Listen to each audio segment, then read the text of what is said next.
Vale, ¿escuchas música también? Estaba Danchi, estábamos en las pero abajo algo. Hola. Venga, ese yo.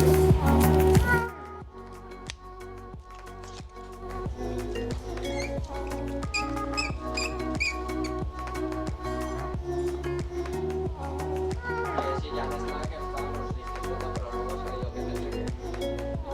Pero no sé dónde hay. No lo he visto. Pues sí, estábamos poniendo esto. Podemos ver si la presentación que viene ahora de Peter White, que acaba de venir internacional, está. Que hay mucho delay, tío. ¿Hay delay?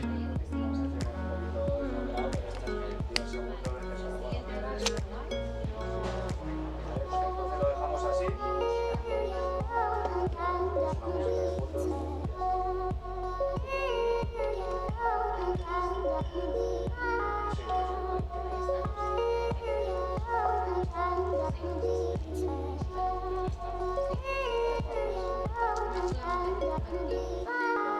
Ya la aprendimos.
El enlace decía eso,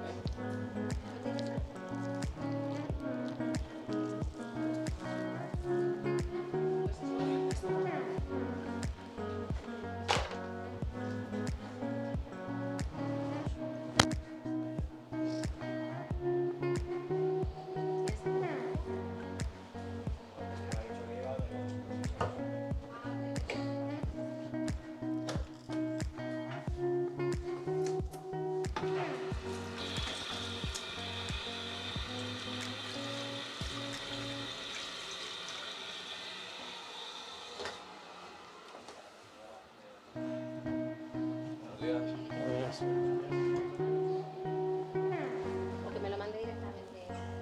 Es el de ayer. Es el mismo enlace.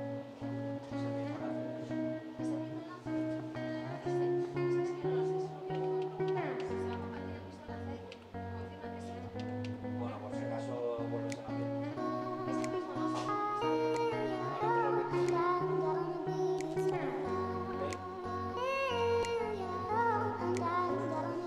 Hey, hola, hola. Sí, porque puedo ver el micro abierto. ¿Tengo el micro abierto? Sí. Probando, ya te pongo yo otro loop. ¿Ya estás emitiendo? Tengo que probar la traducción, que la chica estaba ahí. Vale, ya me traigo otro loop.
Bienvenidos a todos. Welcome back, everyone.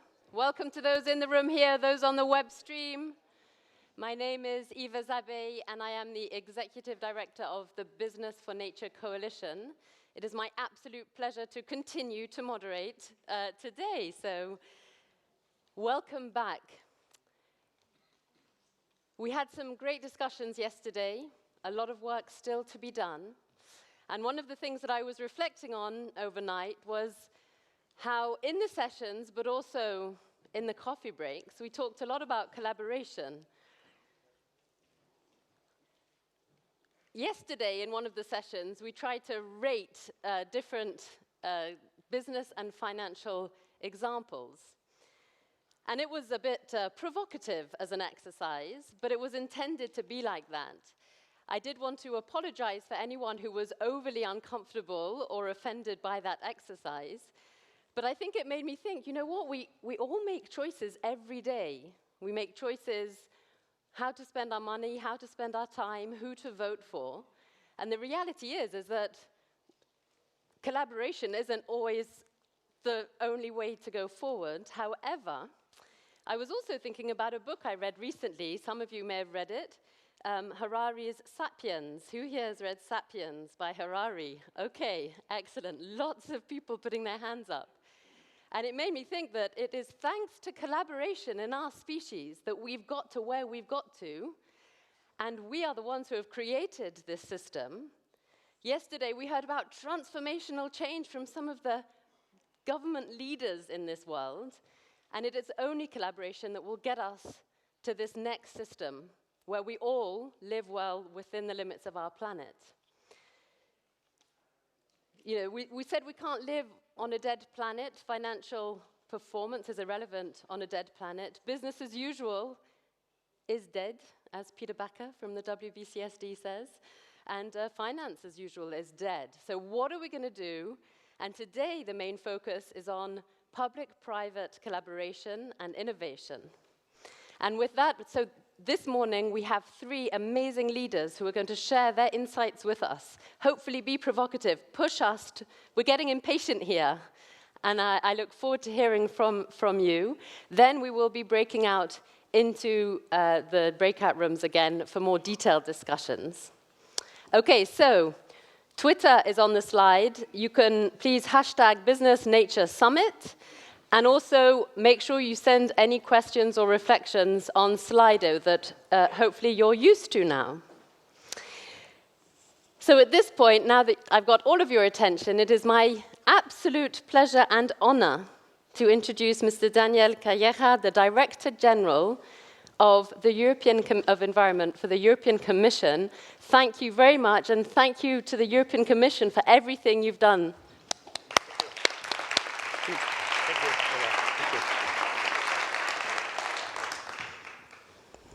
Muy buenos días a todos. Es un gran placer estar aquí en Madrid como Director General de Medio Ambiente de la Comisión Europea. And I will now switch to English. Oh, thank you. Coming from Madrid and being Spanish, I thought it was compulsory that my first words to you were in Spanish. Let me tell you what a pleasure it is for the European Commission to host this very important summit here in Madrid, here in Spain. The European and Business and Nature Summit, it is for us a moment of truth. It is a moment to test the commitment, it is a moment to test the will, it is a moment to test the solutions that we need to put forward to face the challenges that we are facing right now. And I have to say, we have no excuse. We have no longer an excuse. We know, and if there are people who still don't know, let me repeat the facts. The Earth, our planet, is under ever-increasing pressure. We have never used and extracted more resources than what we are doing now. We would need, if we continue at this rate, not one planet is not enough. We would need 1.6 planets. We know the crisis in wildlife, the crisis in species. Of the 8 million species that are in the planet, 1 million are at risk. And humanity has wiped out 60% of mammals, reptiles, and birds since the 1970s. We know that climate change is a reality. Desertification, degradation of ecosystems. We know that we are facing a major ecological crisis. All the science goes in this direction, and I think what we see now is more awareness than ever. Young people are in the streets. They are demonstrating. They are telling us, stop discussing, stop talking, we now need action. 95% of European citizens say that environment is for them the most important priority. And 2 out of 3 are saying the European Union should do more. We recognize your leadership. We would not have had the Paris Agreement without the commitment, without the efforts of the European Union and of many other countries of the international community. But this is not enough. We now need to move forward. And we also know that the business community is increasingly aware and increasingly concerned about what's going on. Nature loss is putting businesses and the economy at risk.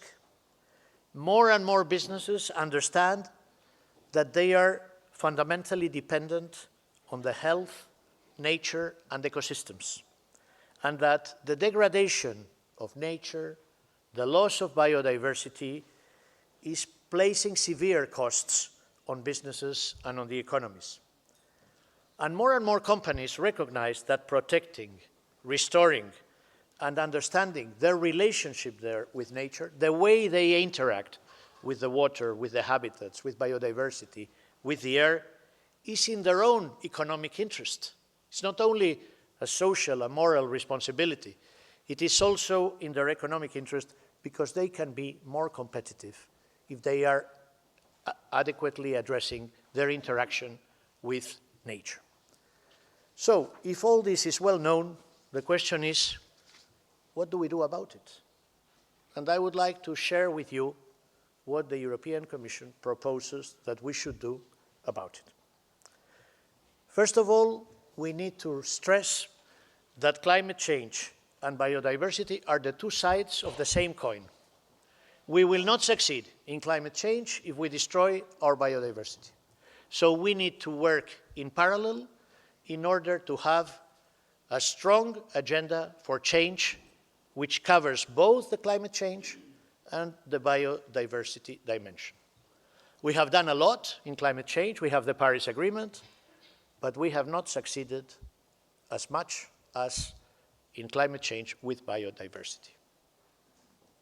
So we have an opportunity, and the opportunity will come at the end of next year in China, in Kunming, in the Convention for Biodiversity. We need a Paris moment for biodiversity.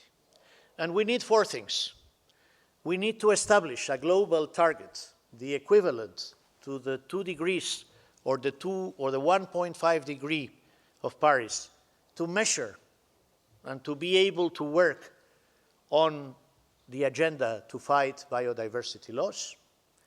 Second, we need national commitments, national action plans, national strategies. Third, we need a strong monitoring mechanism. And fourth, we need financing in order to be able to mobilize the efforts. We know what are the key drivers of biodiversity loss. Changes in the use of land and sea, overexploitation of resources, climate change, pollution, invasive alien species. We know that many of these are directly linked to unsustainable human activities. And this is why the President of the European Commission, the President-elect, Ursula von der Leyen, has put on the table the proposal for a European Green Deal. And within the first 100 days of the new Commission, and we are waiting for the new Commission to take office, we hope it will take office soon, quickly, because as soon as it takes office, the 100 days count, I have told my colleagues, don't worry if there's a delay, because then we will have more than 100 days to prepare the proposals. But the European Green Deal is there to open a wide range of new investment opportunities for businesses to deal both with the climate and biodiversity losses. We want a new ambitious European climate law to the climate neutrality target for 2050. We want a European climate pact. There will be a new circular economy action plan, a zero pollution ambition, an initiative to have a sustainable food system from farm to fork. And we know very well that we need to address also the common agricultural policy if we are going to be efficient in our action in the biodiversity agenda, both the agriculture and also the fisheries policy. And we will also need to look at tax policies and mobilizing the European Investment Bank to become a climate bank in order to move forward. Now, what about the business community? And you are all here representing, in many ways, organizations, businesses who are committed to biodiversity. Well, the Commission is working on a Sustainable Europe investment plan. 1 trillion euros of investment over the next decade. A strategy for green financing. But we know that the public budgets will not be enough. And we also know that we will not be successful if this is just action from the private sector. If we are to stop the loss of biodiversity, we need the active implication of the business community. Nothing will happen if we don't have the engagement and if we don't have the action of the business community. And there is no contradiction between sustainability and business competitiveness. In fact, I always say business models which are not sustainable, businesses which don't have a sustainable business model will not survive. You will only be able to survive if you are sustainable. You will only be competitive if you are sustainable. And for that, business has to be seen as part of the solution, not part of the problem. And one of the things we need to do is to measure the interaction of businesses with nature. And this is where natural capital accounting comes into account. We have an accounting systems which date from the 16th century. I learned in the university that there was an Italian monk called Fray Luca Pacioli who invented the double accounting. This is the 16th century. We are in the 21st century. How many businesses measure their interaction with nature, with water, with biodiversity? How many businesses integrate in their accounting systems this element? This is essential. And I know you were discussing this yesterday, and we need to continue the discussions, but more than the discussion, put in place accounting systems that reflect this interaction. We also need to build partnerships. Business partnerships are essential to mainstream biodiversity and sustainable decision-making into the EU policies. And this is why the Business and Biodiversity Platform is such an exciting initiative.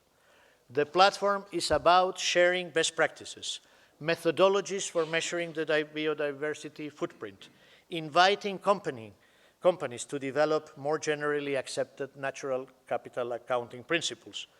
In fact, creating a momentum to act, creating a momentum in order to change things. So, I would like to conclude, because I see the moderator, Eva, is looking at me with some severity, and I don't want to be in trouble with her. But let me conclude with a final thought. Yes, the challenges that we are facing are without precedent in the history of mankind. Yes, there is a sense of urgency. Yes, we have to act, and we have to act now. Tomorrow may be too late. Yes, business as usual is not an option. Yes, we need the business community. But we also have a great opportunity. Europe can lead this transformation of our society. Europe can lead this transformation of our economies. We are talking about an agenda for the planet, for the economy, and for people. And if we take this leadership, and if we move forward in decarbonizing our economy, in preserving our planet, we will also be delivering the jobs of the future. Because, ladies and gentlemen, investing in nature is the most profitable investment that ever exists, because it is investing in our future, it is investing in our planet. Thank you. Thank you. Thank you so much. May I ask you a follow-up? I think a lot of those messages that you shared will resonate very well with everyone in the room, and it's brilliant to see that leadership and that clarity. I had one follow-up question. You were saying how important it is that business is part of the solution and that businesses need to engage and act. Do you have any thoughts on what would help you and the planet, I suppose, in businesses contributing to the post-2020 biodiversity framework and CBD in particular in Kunming? Do you have an idea of any other thoughts you just wanted to expand briefly on businesses and what we can do to drive that? I talk from as you here. wish, as you wish. I talk from here. So I think this is a follow-up question I like because it's concrete. Okay. So I think I would say three things. First of all, your commitment. We need to expand this platform. We need to gain awareness and we need to bring more people in. And the more I talk with businesses, the more I see the interest they have.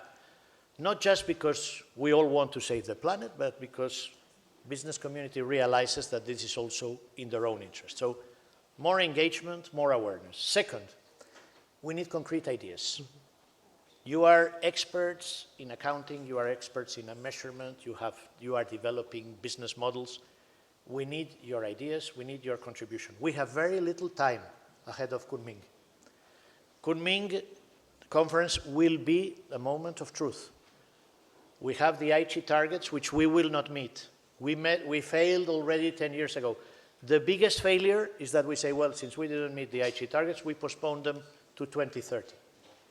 We have very little time. We need to engage the international community in a very complex negotiation. And we need to put on the table simple, effective, and concrete actions. And we are looking forward for your proposals. I am always calling to international community organizations. Do you have ideas? Do you have effective mechanisms that you are using in your daily activities that you could put? And the third thing that we need is that you are all playing an important role in your countries, so we need to create this sense of urgency and also push national governments. And I have to tell you, I am delighted that we have here the Secretary of State of Finland, Mrs. Lehtonen. I thank you for her leadership, for the leadership of the Finnish presidency, because we need also, at the end, that this goes up to the governments, to the highest levels, that biodiversity is considered a top priority and that we push this forward. And I think if we do so, we can succeed. And I think we will succeed. Excellent. Thank you so much. Thanks so much. I sit here or I go down? You can go down, yes, please.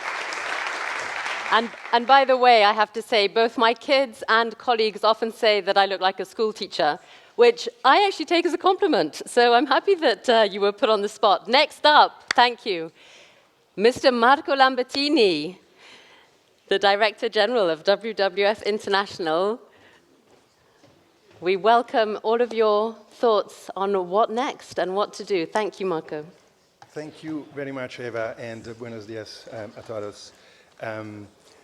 It's always a trick position to be speaking after Danielle.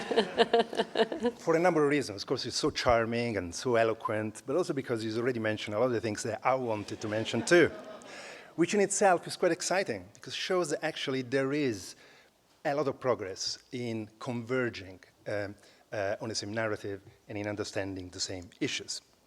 So I don't need to tell you, I don't need to tell this audience, also because Danielle already told you, that the planet is in the red. I don't need to list the different issues and data and figures that show that the trends in terms of the health of the natural system of the planet are all going in the wrong direction.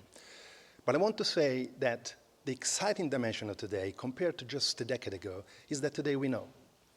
We know very well let me pause. I know you guys are all technical people, and I was a scientist in my early days too.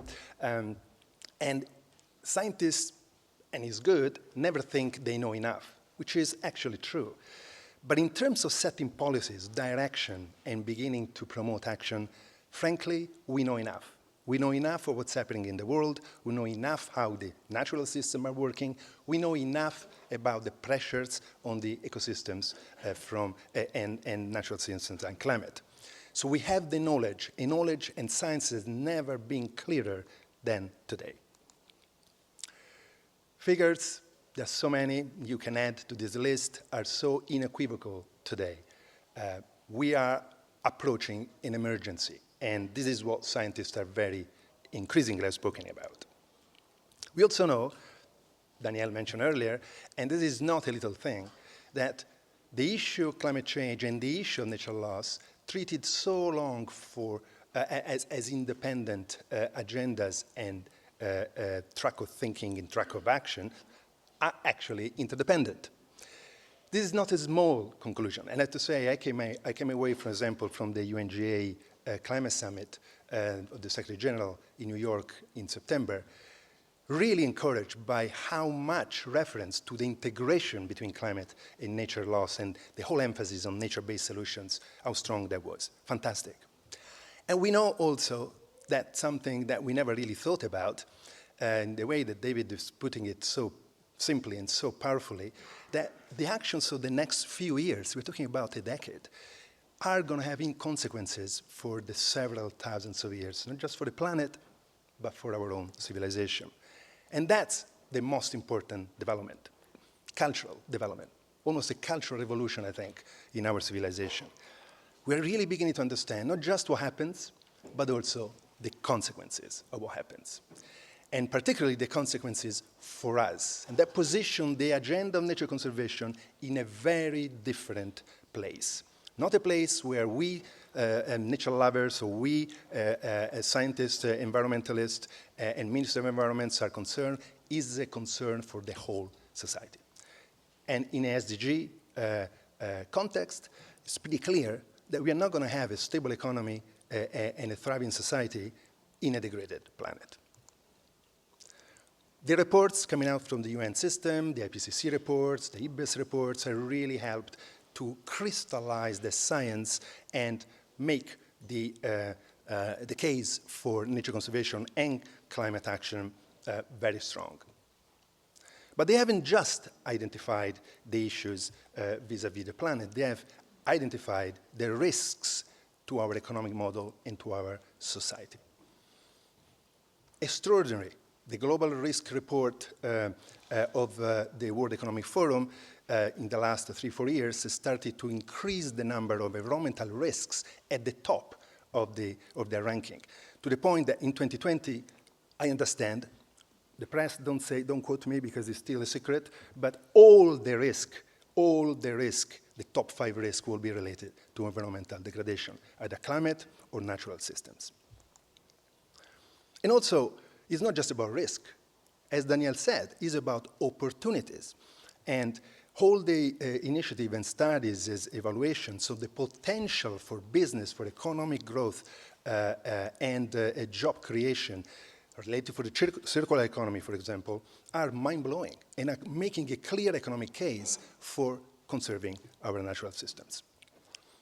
Same in terms of job creation, fossil fuel versus renewable, biological agriculture versus chemical agriculture. And we are beginning to see, both in terms of investment and market capitalization, really the shifting of the financial flows. Super exciting. Companies are coming together more and more. There is still a long tail of laggards, but there is also a strong head of leaders. The question we know is twofold: faster and more. We need to scale up and we need to accelerate. But we are on the right track. And companies are increasingly playing a key role, not just by committing, but also by putting those commitments into action and advocating within the sector for the same to happen at scale. There have been a lot of great examples of company collaboration with companies here and commitments, and I heard yesterday some new fantastic one I haven't heard before. This is wonderful. And here are just a couple from our perspective that are quite interesting because show the depth of the engagement of companies like Alpro, for example. This is really looking now and measuring their footprint on climate and biodiversity using planetary boundaries approach. Or indeed, this interesting financial mechanism with NHM in Turkey, where basically a Garanti Bank is supporting sustainable use of water in a very heavily dependent economy, local economy on textile production. And NHM has committed to buy only from those producers. All these are great examples, but let me conclude at a little bit higher level. We are making a lot of great progress on climate for a number of reasons. Because we are seeing the risk, because we are understanding the risk, but also because, and I'm profoundly convinced about this, also because we have a clear vision for it. A vision that inspired the Paris Agreement and was actually the aggregator, the glue that brought together governments and companies and society. A vision that was science-based and that told us that we need to be carbon neutral by mid-century. That's the vision. And the apex target of 1.5 degrees reflect that commitment. That's the power of the climate agenda today. A clear vision and a clear target. Simple, measurable, and clear. In fact, it's not that simple when you look below, but in terms of the presentation of it, it's fantastically clear and simple. We don't have that for the other natural systems. We desperately need it. And I know that I hear so many times, oh, but you know, a gas in the atmosphere is so much simpler than actually the natural system and biological diversity. I push back on that challenge. I don't think it's true. Carbon neutrality is not a simple concept, and the pathway to get there is very complicated.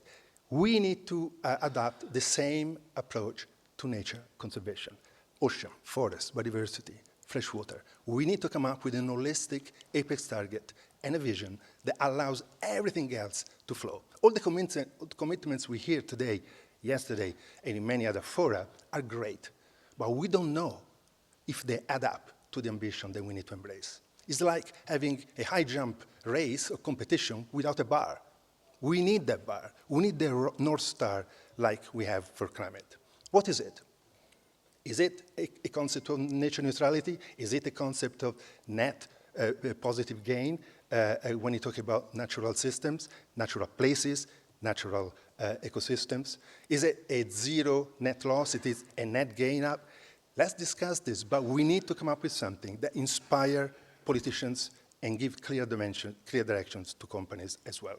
And everything else follows through. This is a little bit our thinking, and I conclude with these slides. We have three problems. We are losing too much ecosystem, we are losing too many species, and the drivers of that loss is our production and consumption model. These are the three challenges that we are facing. And the targets that should go under the global vision of nature neutrality or net gain by 2030 need to address the three major issues. We need to protect, we need to stop losing natural habitat, we need to stop losing species, and we need to change the production and consumption model. And then you can discuss about the target, the 30% in terms of protection, the sustainable management, the restoration, the indigenous people land for species. We talk about the other drivers for species. And when it comes to the footprint, that's where the really exciting opportunity that as an environmentalist, I never felt I had before, we have in our hands, is to really seriously tackle the footprint dimension. The big five economic sectors that today are the drivers of the majority of natural loss: agriculture, fisheries, infrastructure, extractives, and forestry.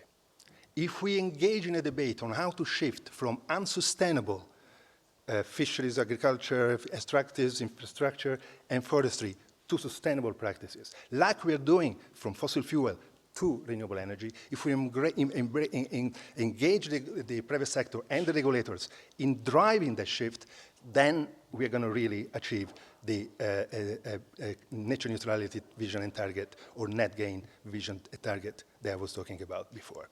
And all that under a lens, a clear lens of benefits for nature and for humanity. Food security, water security, climate stability, and ultimately good, prosperous life for all. Clearly, we are in the middle of a transition, and we need to invest in that transition, but we need to clarify the end point of that transition to everyone in this world. Let's not be fooled. What we are talking about here today in this room may seem obvious. It is not obvious outside.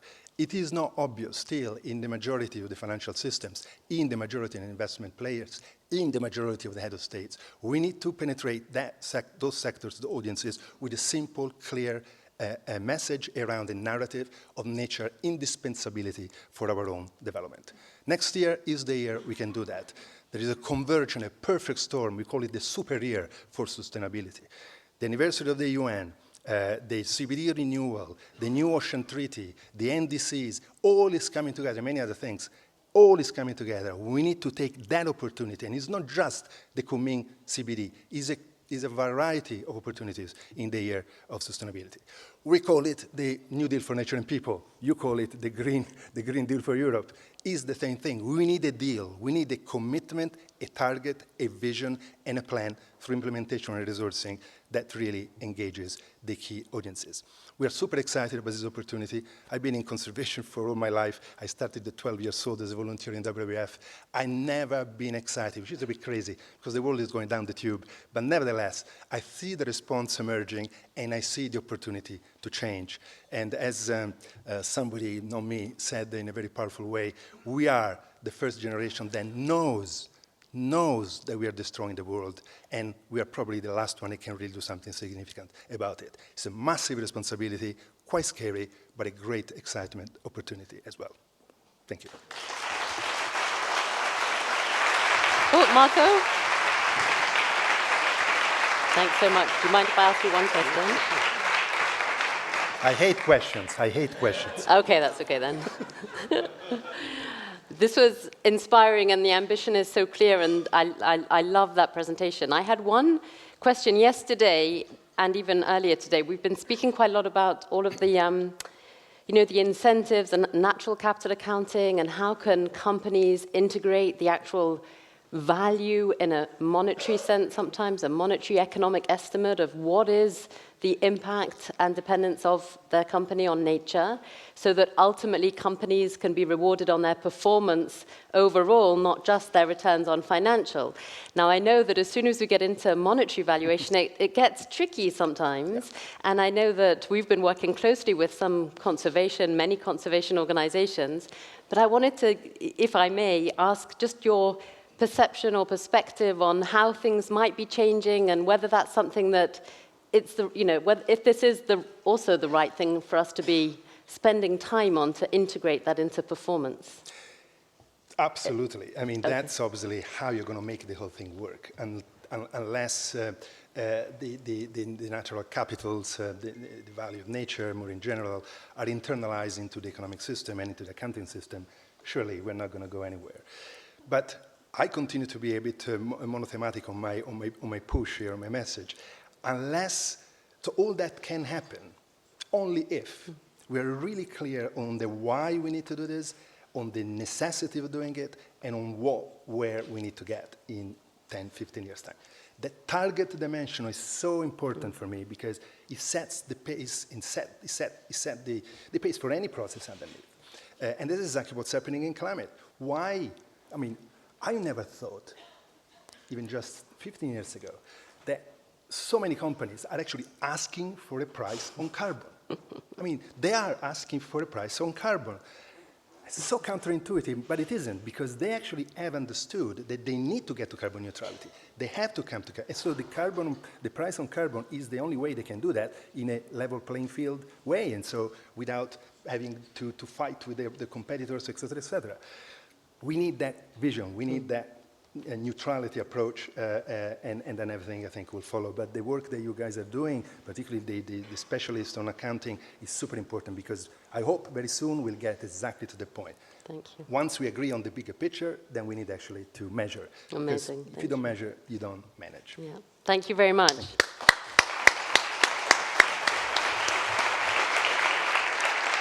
And our last speaker for this kickoff session of leaders is Peter White, who's the ambassador for biodiversity and the CBD COP15 for WBCSD. So over to you, Peter. Thank you.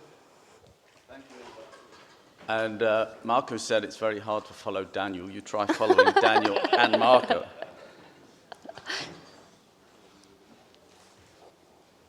As you can imagine, we live in a very complex world. I don't have to explain to the people in this room, ecosystems are really complex too. But we don't have to make it complicated. As you've heard, and as I think we've just seen, this is a time for leadership. Colin Powell, a great leader, said, "Great leaders are almost always great simplifiers who can cut through argument, debate, and doubt to offer a solution everyone can understand." Last month, Peter Backer, the president of the WBCSD, addressed the council of the WBCSD, the CEOs from the 200 companies that make up the council. And he boiled down the whole sustainability field, the whole sustainability area, to just 3 big issues: climate change, loss of nature, inequality. We've heard that already from speakers today. And of course, they're linked. We won't get to Paris without transformation of food and land and the use of nature-based solutions. There won't be any nature if it's not also a deal for people. And inequality will rise as climate change occurs and nature loss takes effect. We've already heard, though, that nature is on that list, which is great. If you were in New York during the General Assembly week, you might think that it was actually Nature Week, not Climate Week. So we stand, as we've heard, at the start of a super year. The agendas of climate, of nature, of food, of health, of livelihoods are all going to be up for debate in a whole range of different venues. We need to address these issues together, and we can use the levers of the other issues to help nature. Nature must be part of the climate debate. Climate must be part of the nature debate. It must be part of the economic debate, the debates at G7 and G20. Now, you could say that's a big ask. It's a big task. But in a way, we've been there before. 4 years ago, we were standing at the eve of COP21 in Paris. We learned a lot in that process, and although Paris wasn't 100% a success, as we've seen more recently, it took us an awful long way in terms of agreements. What did we learn? In Paris, by the time we got to Paris, the science was unequivocal as a bedrock. IPCC had done its work. We had that clear apex target, the 1.5 degrees. On the business front, we had a group, We Mean Business, coming together to create a unified business voice that gave a compelling narrative on the importance of climate and what business could do. Then there were solutions and commitments from the non-state actors, from the private sector, but also from cities and others. And that gave the policymakers the confidence to be ambitious. And business also could actually come forward with very simple and clear policy asks. We need a price on carbon. We need carbon neutrality by mid-century. We need a ratchet mechanism and a review system. We need a finance. A small list of very specific policy asks. Fast forward 4 years to today. We have Business for Nature. You might think of it as a We Mean Business for nature. It's new, but fast growing. Over 35 organizations have come together to actually provide that strong business voice going forward. It's a coalition, not an organization. It's influential organizations and forward-thinking businesses, and the idea is to unify the business voice, show there is action. That gives the policymakers the courage and the comfort to make those ambitious agreements in 2020, both in Kunming, but in other places too. As we've already heard, the science and the economics are becoming clear. The IPCC for Nature, IPBES report, very clearly says what the causes of deforestation and loss of nature are all about. But there are other areas, there are signs of hope. If you've seen the FOLU report, Growing Better, there's some calculations there that show rather than losing 400 million hectares a year from the food system, if the food system can transform, we can release 1.2 billion hectares from producing food that can be used back for nature. So that changes the way we're starting to think. But it's also clear we need action, and it's becoming clear what we need to do. It's clear we need natural areas to be protected, restored, and connected. The productive areas need to be sustainably managed within the planetary boundaries, and those man-made environments need to be restored, re-diversified, and renatured. And there's a clear role for business in all three, in particular that middle one, going forward. We heard from Marco, we don't have the 1.5 degrees target. We need that. We also need the science-based targets, but we don't want to wait till everything is perfect. As Marco says, scientists will always say we need more research. We need targets that are simple, clear, and transparent. They need to be science-based. Most importantly, they need to be commonly accepted. Not right or wrong. There is no right or wrong. They are commonly accepted. Accounting standards are not right or wrong, but we all agree on the way that they should be done. They should be action-oriented, and they should be measurable. So what's Business for Nature actually going to do? Well, following the lead of We Mean Business, it's going to do four things. It's going to provide that compelling narrative, the voice of business.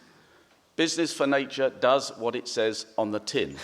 It's the voice of business, and it's about nature. We've deliberately chosen nature, not biodiversity, because nature is a much better term. It translates much better for business.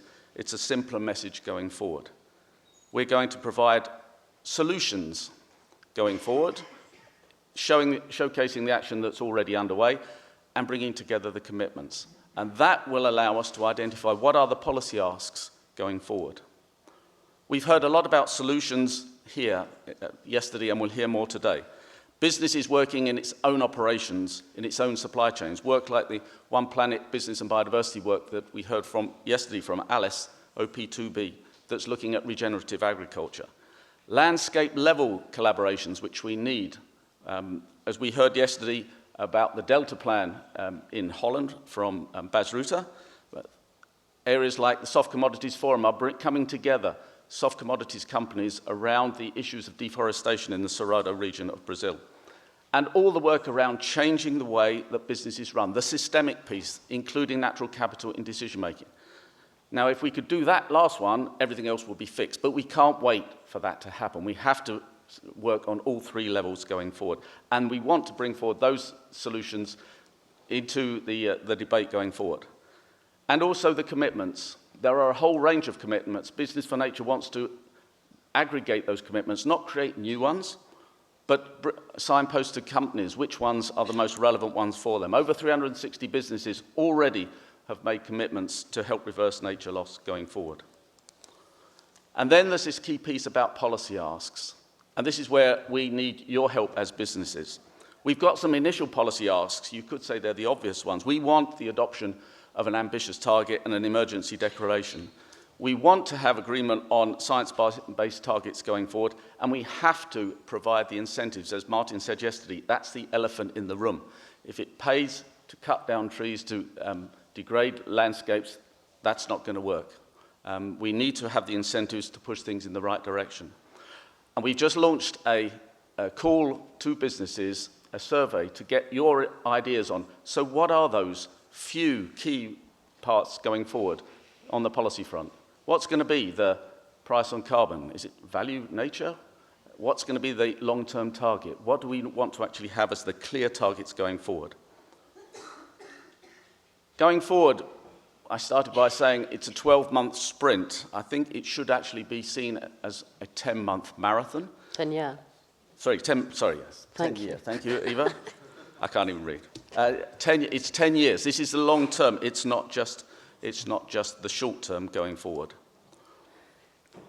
We'd ask everyone here who's from business to join the community, join Business for Nature community to help halt the loss of nature, help us define those policy asks, help us take those out ahead of the meetings next year so the voice of business is clear and loud and strong. I'll finish with a quote from Einstein. Einstein said, "Everything should be made as simple as possible, but no simpler." And if you want a simple business case for why we should be doing this, there are no jobs, and there is no business on a dead planet. Thank you. Thank you. Thanks so much, Peter. Sorry, I didn't realize my mic was on but 12, I love that. 12-month sprint, 10-year marathon. I'm going to let you off the hook for your follow-up question, if that's okay, because we are getting a little bit tight on time. Sure. So thank you very much, Peter.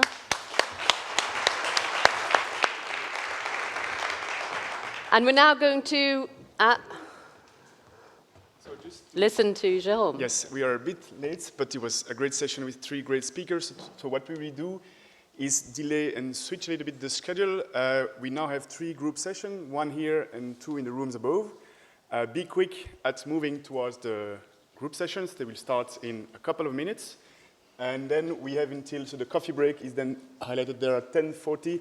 That will be 11:05, so 11:05. We've got a short coffee break, and then we go again in 3 group sessions. Be quick again to move towards your rooms so we can start on time. And we meet back here for the closing plenary at 12:35 sharp. So we have 12:30. So we have a good session with all the closing plenary. Hey, sorry, please, your attention. 12:30 back here. Yeah, we have a really great panel for the closing session, so be there. I will be discussing a lot of And things. look after your stuff. Take your things with you, please. Excellent. Thank you very much.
So, good morning.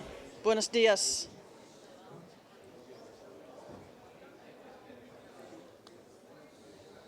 I think it is about to continue with our sessions. So please take your seats. Later on. Later on. Later on. Later.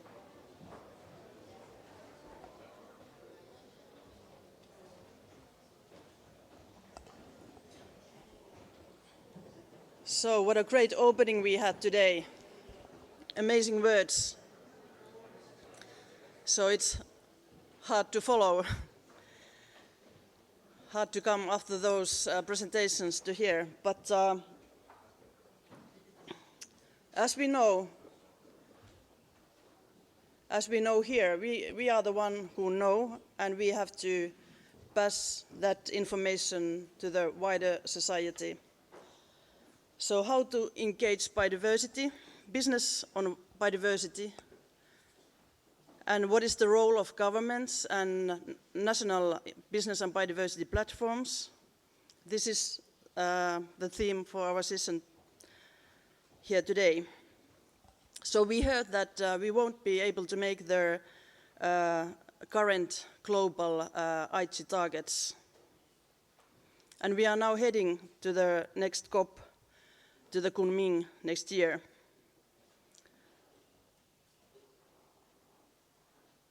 So we need to scale up now. We need to raise ambition level. And we have to have those proposals on the table today.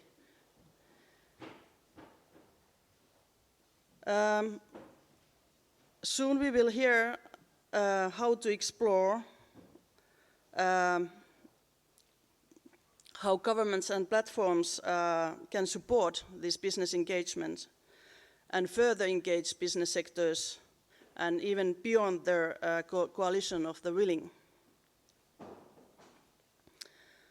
We have experience from, let's say, past 10 years how to collaborate with the business, and now we have to sum up that information and scale up.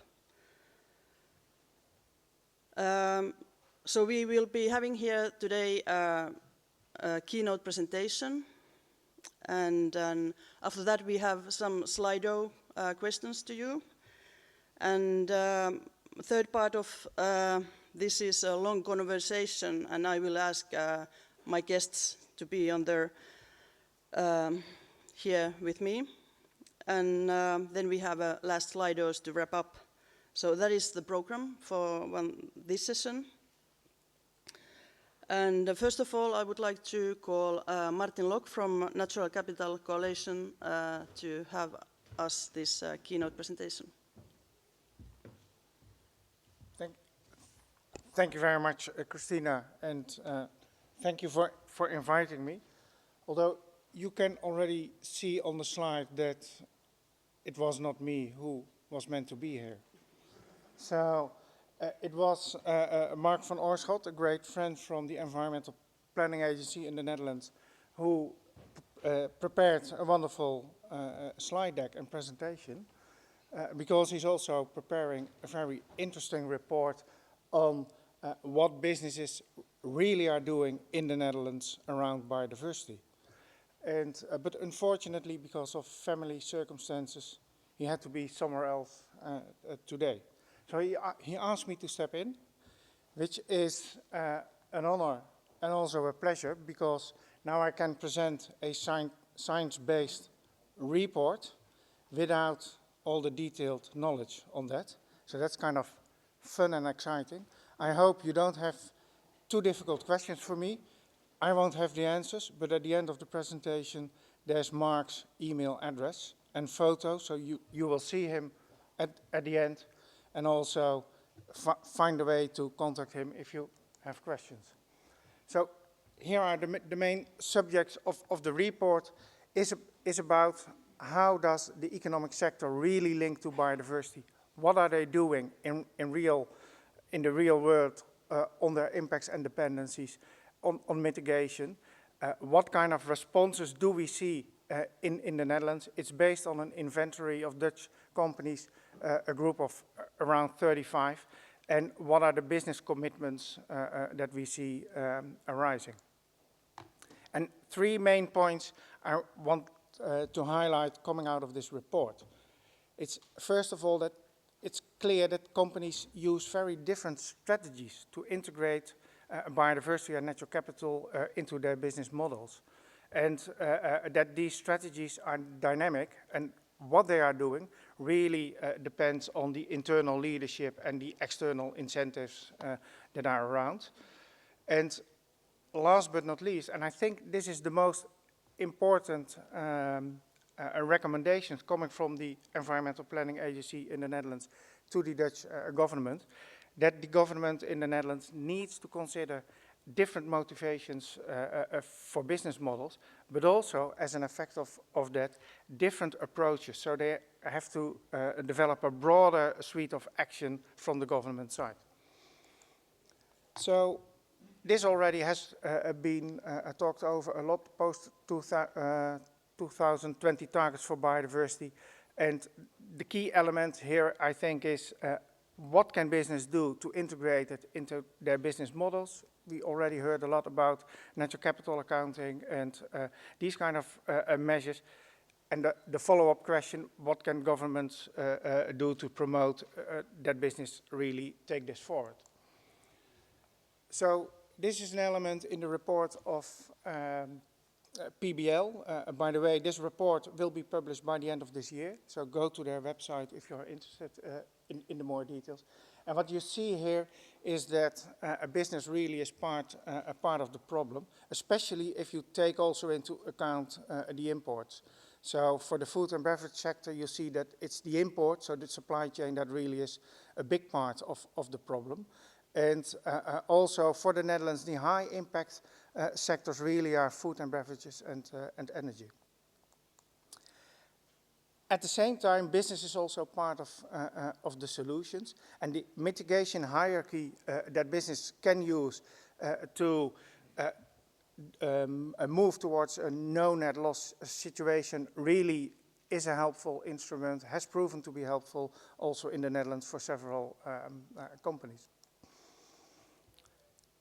I think this is an important figure in the report, because what it shows is that we always talk about business as a kind of one group which is all the same, but there are really big differences between different sorts of businesses. So you see on this slide, for example, that the agricultural, the forestry, the mining and the water supply sector, they really have a relation with nature on a specific spot. So it says here soil, it's really at a place on the earth. And the manufacturing industry, the food industry, construction and paper and fibers, they depend on the resources coming from other places.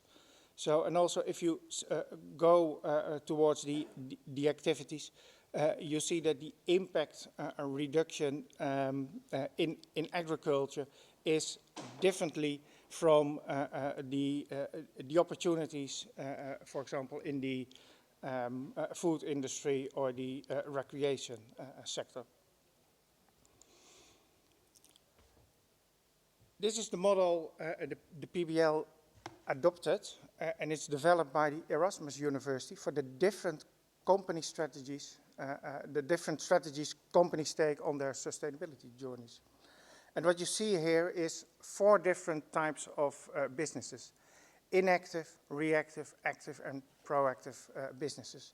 So the inactive businesses, they just comply to the rules. And of course, if they can implement cost reductions, they will do that too. The reactive businesses are a little bit more awake, you could say, especially for reputational risks, and they want to avoid further regulation. The active are much more focused on strategic innovation and opportunities, and the proactive are looking also to the societal challenges and the co-creation.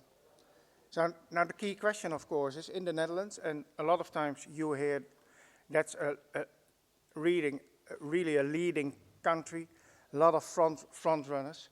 So what kind of percentage would you expect in the Netherlands to be, let's say, active or proactive? So is that 80% of the businesses? Can I see maybe some hands? 60? 40? 40, thanks Joseph, you're quite optimistic. 20? Yeah, well, but let's stop here. Either you're very realistic or you're not awake. One of both. It's 18%. So it's only 80% in the Netherlands of total business, not the total, of the group of 35 that really is active or proactive. The majority is not. And so that when I read that for the first time, I thought, oh my God, that's not a good situation. This slide shows the strategies you can implement to change the business case. So, and the size of the arrows indicates what is most likely to happen or where do you have the best opportunities. So you see, going from reactive to active, that really is the change that you see most in business developments. Going from inactive to reactive also a little bit. And personally, I like the going from active to proactive and searching for the collaborative there. So this is what in the report is called the bubble, where you want things really to change. And there are several triggers and incentives to do this. It's going from consumer demand to stakeholder engagement, finance, the financial sector, and government incentives. And to be honest, the one I'm missing here is business itself. I think business associations can play an important role, but also business-to-business interaction. So if you buy something from another business, also that can be a trigger for change. Now something about government roles in engaging a business. So 4 different roles a government usually implement to work with business. It's going from endorsing and partnering, the more soft kinds of a government action, to facilitating, including incentives and mandating, posing new rules. And in the report you find what is effective for the different categories of businesses.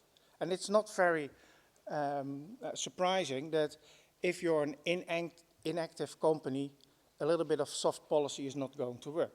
So for the inactive companies, you really need regulation and facilitation and incentives. So, and I think for the Netherlands government, this is the major message, because the government in the Netherlands shifted its policies from the more mandating types to the softer types about 15, 20 years ago. So in the report itself, there is a little bit more explanation on all the pluses and minuses, but I think that the message here is you should diversify your policy to business interventions much more in the Netherlands, and probably this also goes for a lot of the other countries. So the conclusions are, yes, there are many nature-inclusive activities of companies in the Netherlands. At the same time, you see that they are struggling with identifying risk and integrating it into all of their decision making. The number of companies that really are active from a kind of an intrinsic motivation is not very high, and that's why governments, they really have to develop a more diverse policy portfolio. So if you would allow me now, I take off my hat of stand-in for Mark van Oorschot, and want to share 2 more developments with you. This is the wheel with the levers of change we published last year as a Natural Capital Coalition. in a narrative that we developed in the government dialogue. And the narrative was about how do natural capital approaches help policy developments. And you see here 7 different levels of change: creating support and insights, support first movers to develop solutions. So this is a little bit soft kind of policies, foster stakeholder participation, co-fund change, bringing in money, integrate it into natural capital, into all policies, promote and support standardization, and change the rules of the games. So here you also see, I think, a mix of different policy actions that you can implement. And behind all these levels of change, there are examples presented. There are more than 50 examples in this brochure. At this moment, we work on an update specifically for the biodiversity policy. Also, Peter already mentioned Business for Nature and the key policy asks there. If you go to the survey, you will find these 10 suggestions as a kind of a starter for the survey. When you go through this, you also see that it's a quite diverse policy menu, you could say. So I think both within the government dialogue on natural capital and the survey Business for Nature released this week, you see that awareness that you really need a broad suite of potential actions from governments. So the report of the PBL is coming out at a timely moment, I think, to inform Kunming decisions, but also it's good to know that there are already examples available where governments can go to, or they can get inspiration to see how they can improve their own policy menu. That's it. This is Mark. You see his email address. So for the difficult questions, just use your phone and send him a message.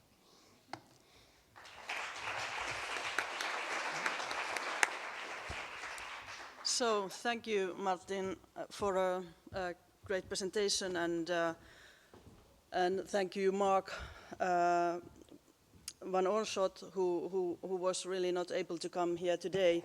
But now we heard that we have 2 reports available that is summarizing their experience gained within last 10 years or so. So now I would like to turn to you and get your Slido ready, get your phones ready for the Slido questions and answer these questions. In the meanwhile, I will like to invite our guests. So we have now representatives from government, also business and biodiversity platforms and businesses. We heard that we need collaboration, and let's see what is the follow-up from their presentation here heard, and how we can really scale up. I think it's about individuals. I like Peter White's title of ambassador. I think we all here are ambassadors, and it's about how we deliver the message to the outside of this minority that we are representing, as we heard. So, Terhi Lehtonen from the Finnish Ministry of Environment and Climate, please, welcome. Stephen Dickinson from the Total company, please. Veronica Veneziano from the Business in Good Company in Business and Biodiversity Platform in Germany. Good work for the long time. Javier Gajon from Spain. The Minister of Ecological Transition. Claire Varret, Act for Nature in France, and Mr. Timo Lehesvirta.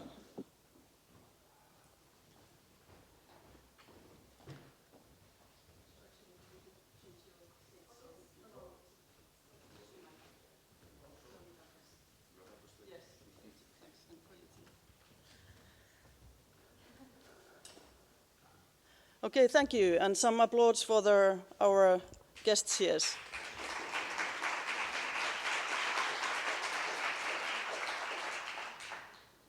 So let's see some Slido questions. Martin, did you pick up something for the first question? What are the effective business engagement strategies?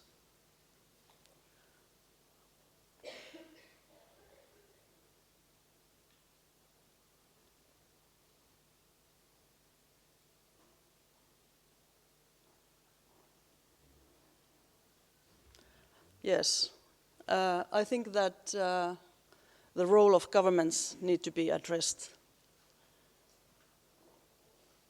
And regulation. What do you say, Martin? Is it on? Yes, now it's on. There was the covenant remark that governments and business need to work together. So, and this reminds me of the Green Deal the EU now is developing. It's my understanding that the Commission is going to present a Green Deal, which is different from the approach taken in the Netherlands, where a Green Deal is a kind of a covenant signed between government and the business community. So, and that has proven to be very effective in the Netherlands to move things forward. So I'm just wondering whether this is a model for Europe and whether the Green Deal in Europe also should be a Green Deal that in, I think it's 100 days that they take for it. That it's not 100 days that the European Commission is creating a Green Deal of themselves, but a Green Deal they sign with business representatives. Good. And I think we need to think bold now. It's about being ambitious. Let's go for the other question we're having there. What is the most challenging in engaging business?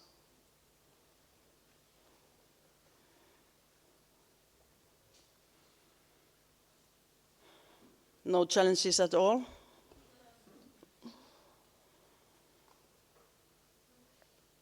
Scale up. Yes, I definitely agree.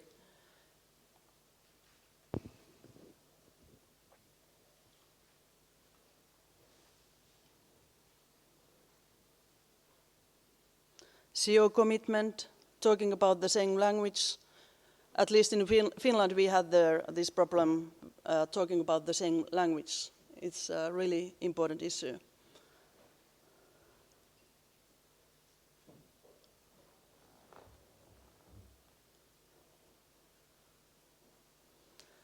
And we know that most of the companies that we have been able to involve are the large companies. How to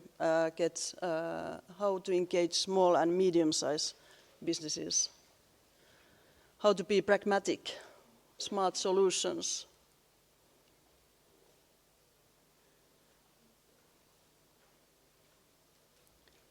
And demonstrate the value of the biodiversity. It's good.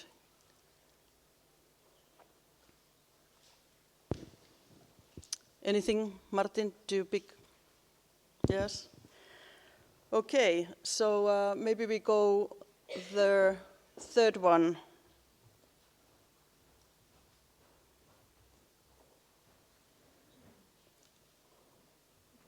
And how government could support. This is also food for your conservation later on, but let's get this last question to you. What is the role of governments? Are we doing enough?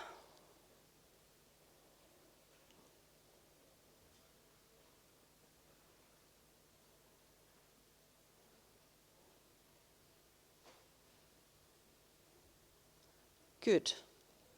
Reporting, mandatory.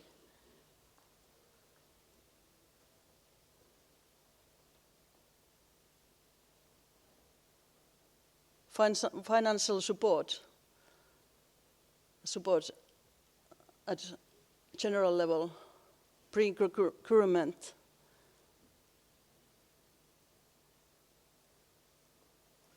Good, thank you for this. I think that is time to go to the discussions here, and I would like, Terhi, for you to start. Thank you. Thank you, Christina, for allowing me to start this conversation, and thank you, Martin, for the great presentation. And there was a lot of, and also to Mark van Oorschot through you for the analysis. There was a lot of inspiring ideas and good leads for us policymakers at national and at EU level.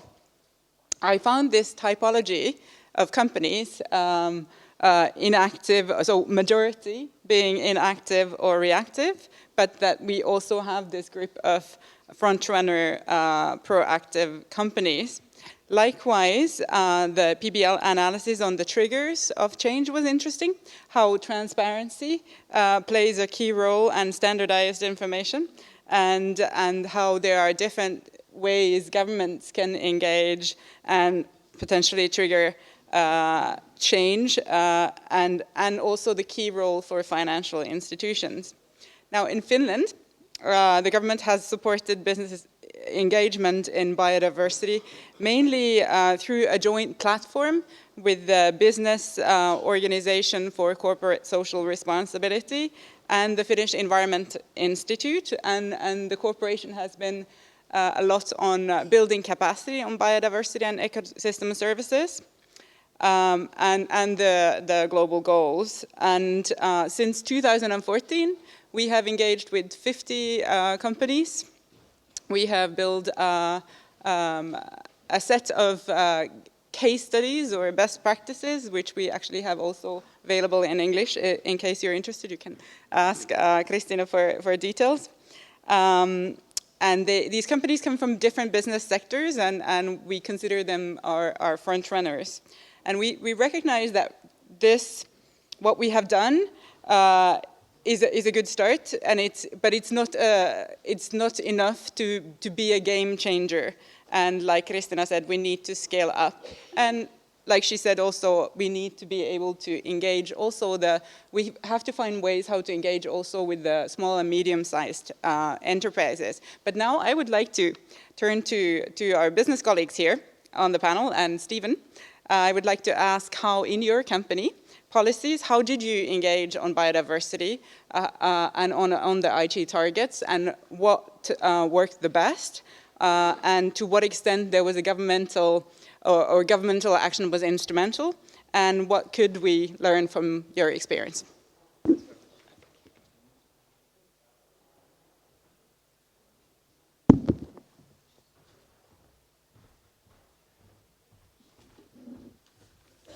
So, do I activate the slides? Yeah.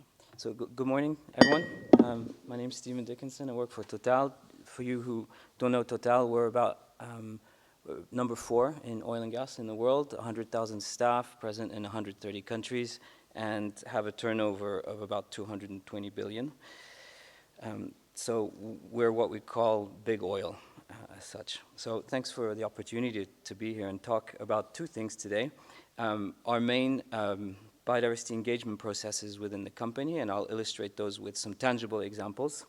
And then I will talk about some of the key drivers that have led us to scaling up biodiversity best practices in our company and in our sector.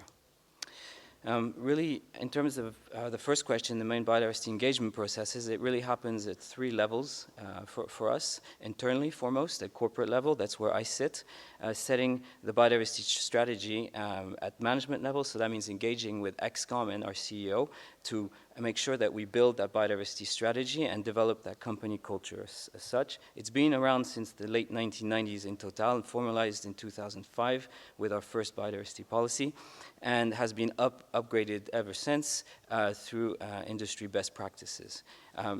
We see 6 underpinning key principles for any biodiversity strategy, which are up here on the slide, to demonstrate success of having a complete biodiversity strategy. In terms of other engagement processes that happened at corporate level, it's also about setting new public biodiversity commitments. Our recent win is the Act for Nature initiative. If you want to learn more, there's a web link. You can download what we do there. We're transparent. It's also about developing partnerships to provide further capacity to deploy the commitments as such. We can't do these things alone.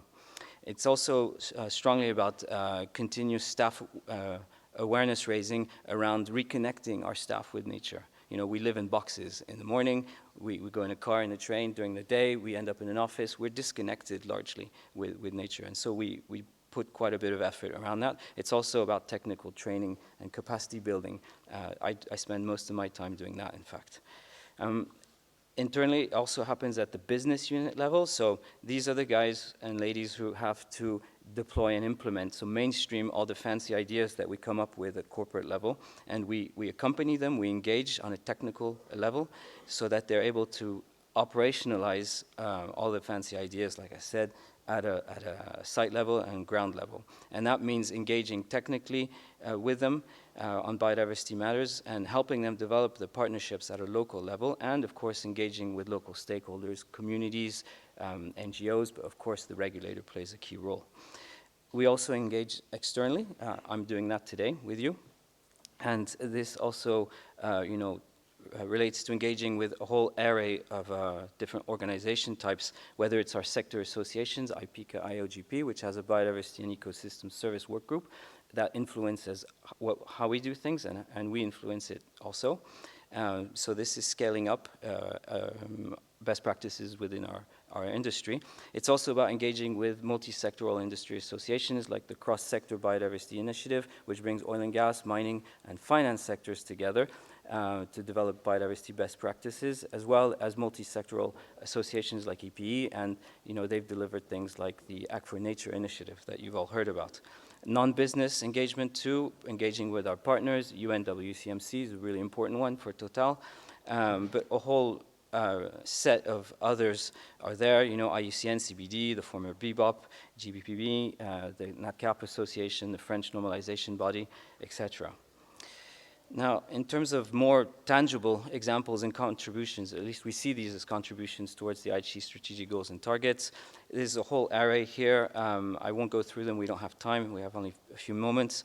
But maybe some easy wins is the Act for Nature initiative. That was a contribution towards strategic goal A, or target 5, and our most recent best win for biodiversity aspects. We're also working and engaging with the French normalization body to develop an international biodiversity standard for organizations, public and private. This is really an important one.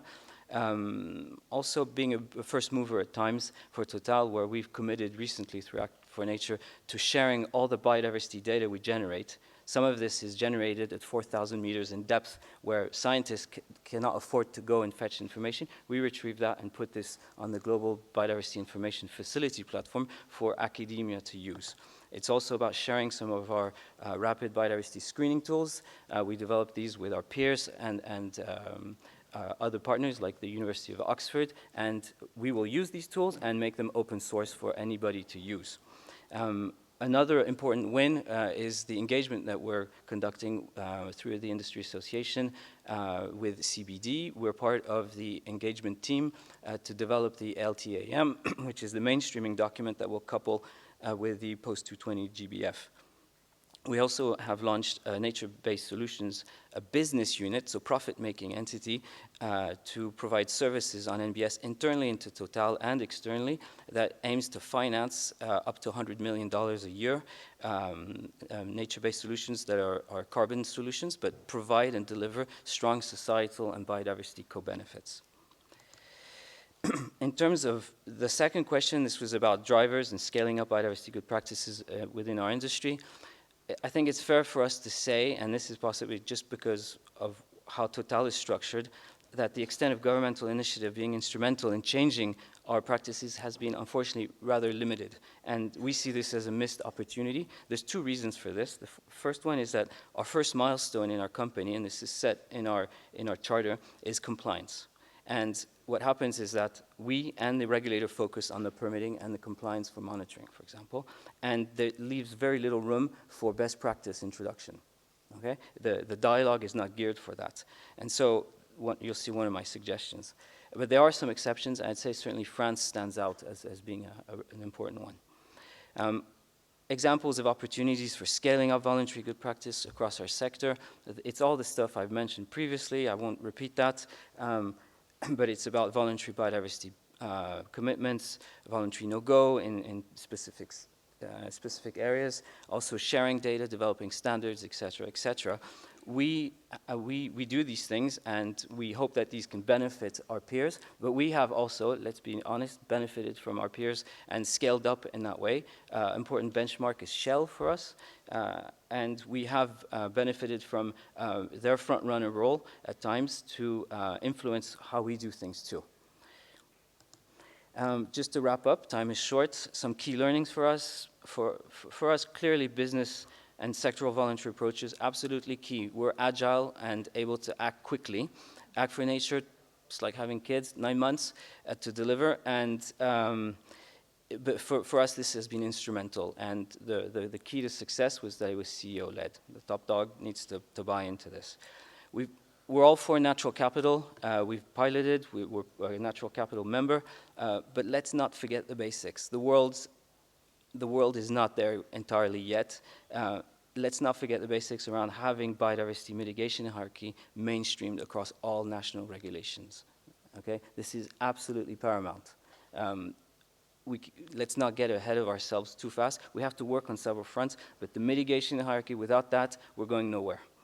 And having a clear common set of rules, the biodiversity standard AFNOR is doing, we see as absolutely key. This is why we invest a lot of our time we see also that as a means of upscaling both private and public sectors in terms of biodiversity management. And we have to win people's hearts. That's all about the awareness raising. This is why I said we spend a lot of time about awareness raising and reconnecting people and nature. This is paramount. Let's not forget the role of finance. Finance usually brings the cash, and they tell us jump, and we say how high. Really, this is how the world works.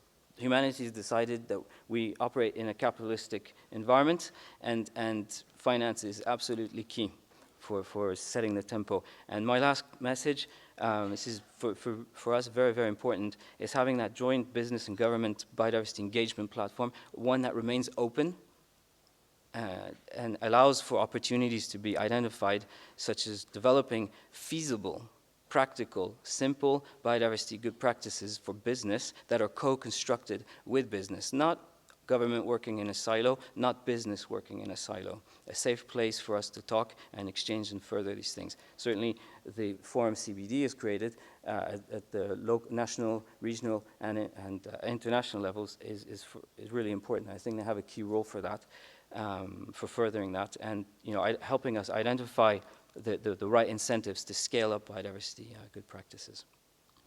And that's it for me today.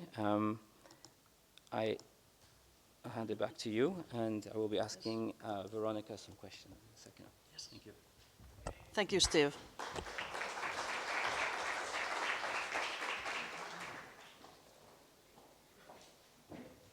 Yes, please continue, Steve.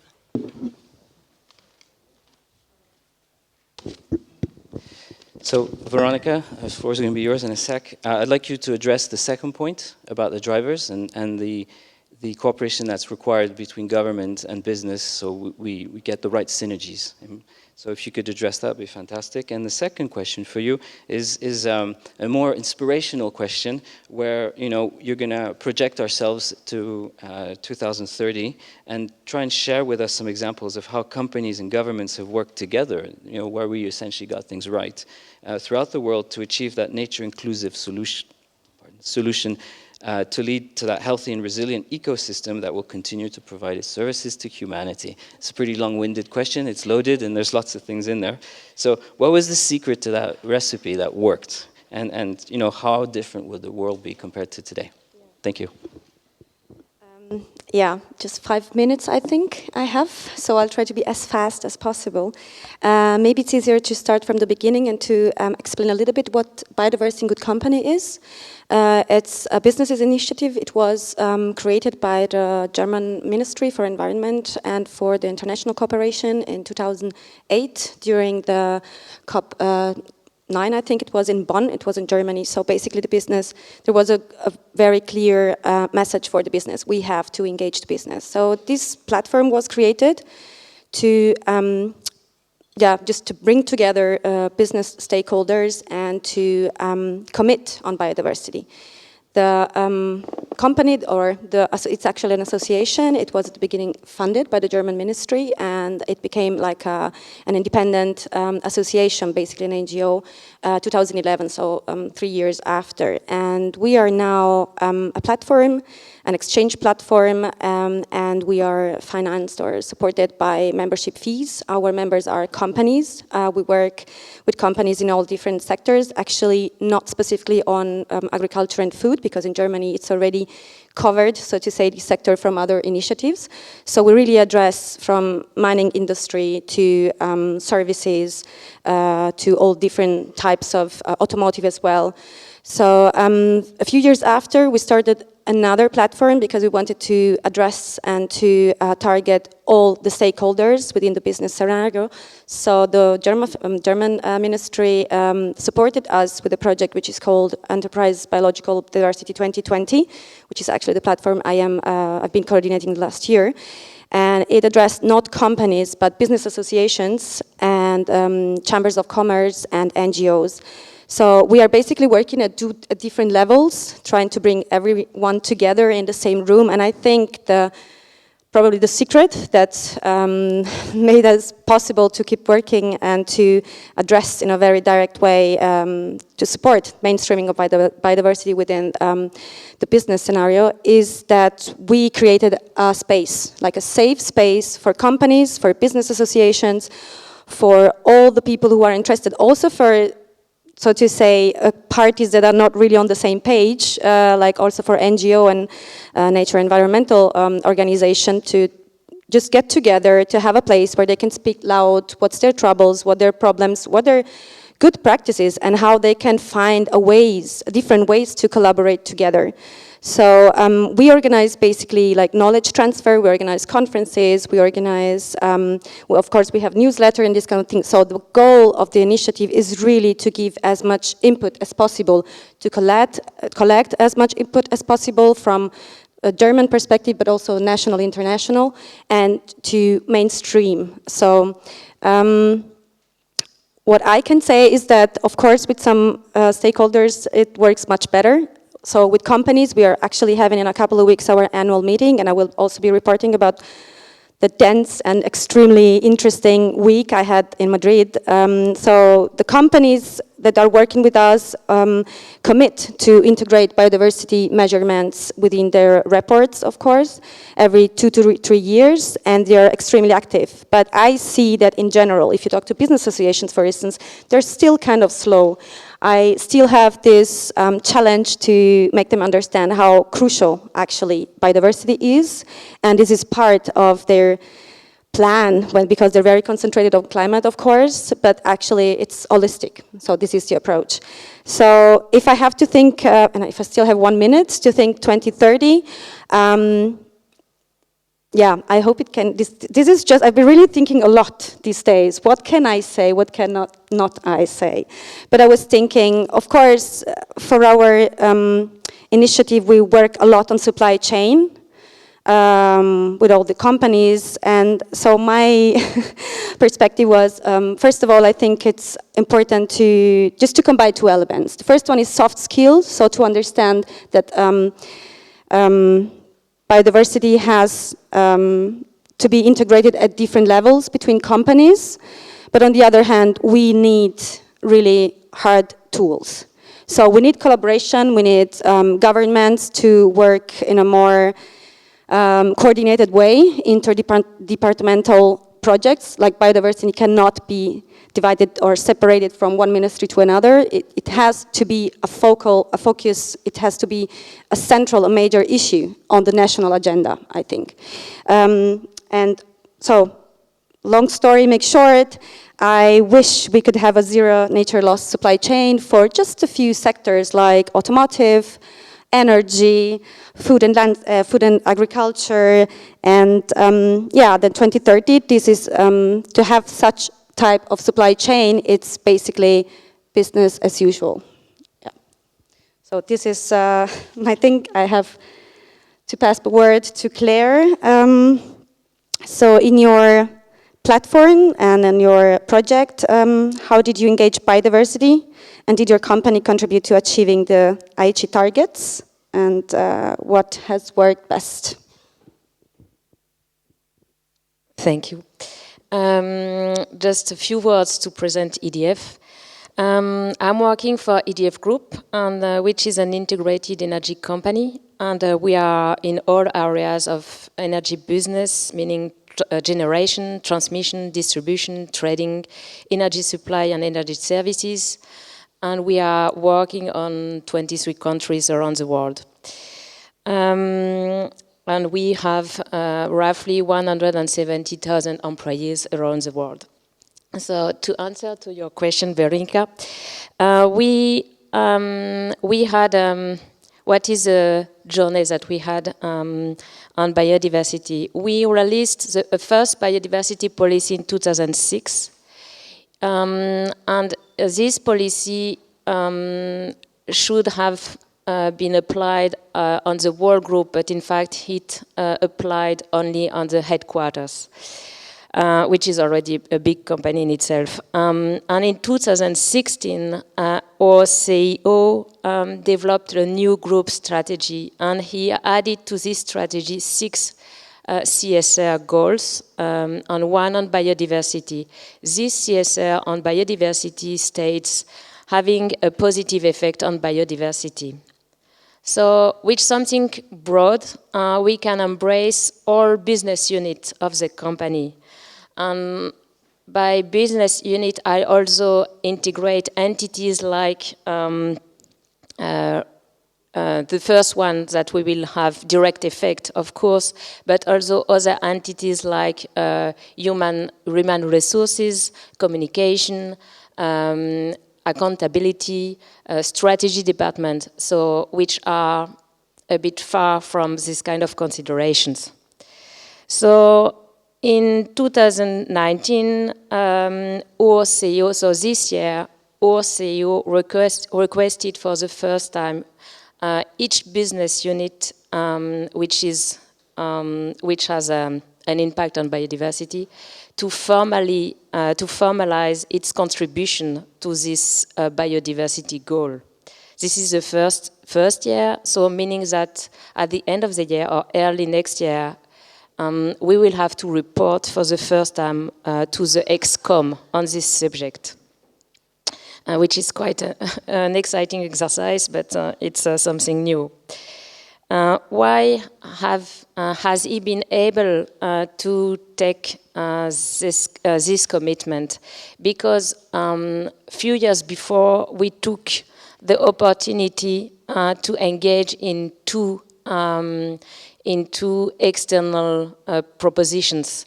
The first one came from the French government, when he released his national biodiversity strategy and requested each actor in France to engage also.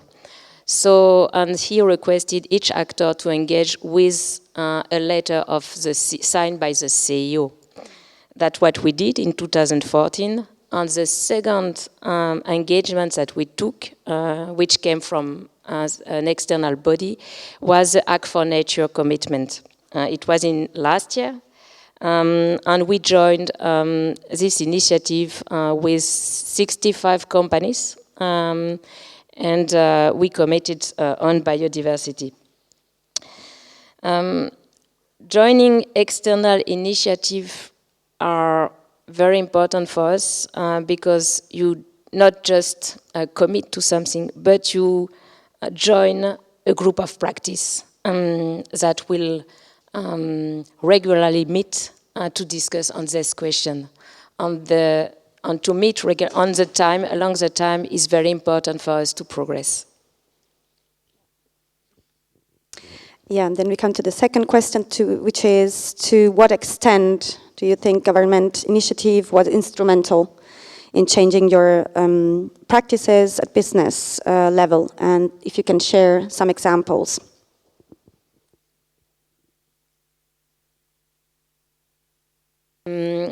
So what is the most easy for us is to take any external opportunity to take it in order to progress according to our goals. So Act for Nature, for instance, has been one of them, as I just explained. And to join into Act for Nature has obliged us to speed up the implication of all subsidiaries in the group.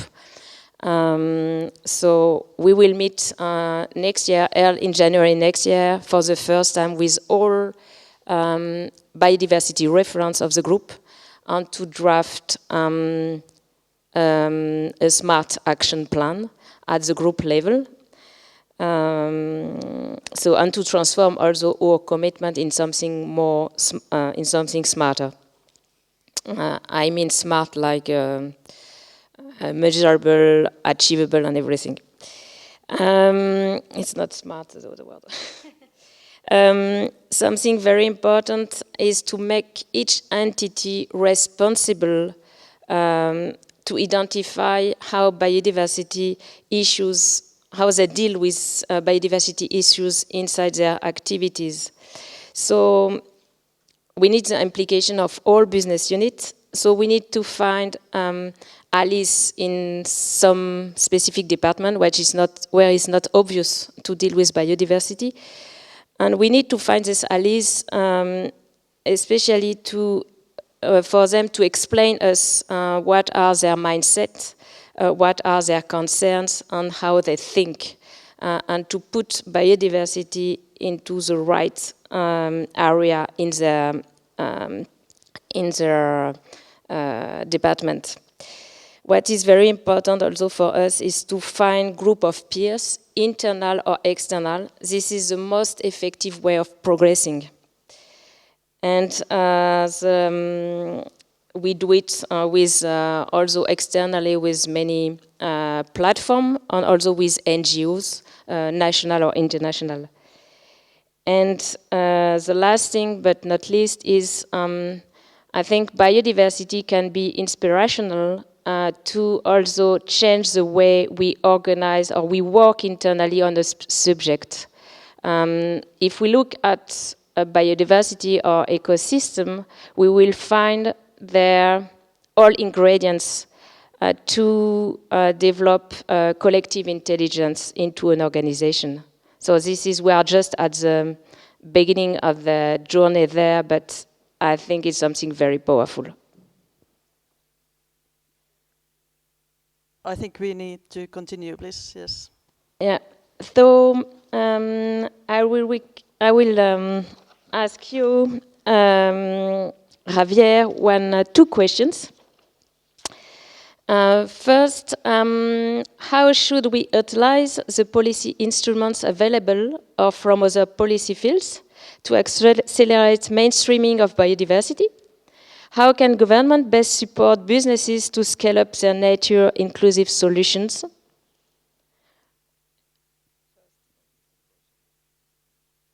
Thank you very much, Carl. Thank you very much, everybody, for allowing me to join you to this panel. It's a pleasure for me. Before answering the questions that Claire made, I think that we have to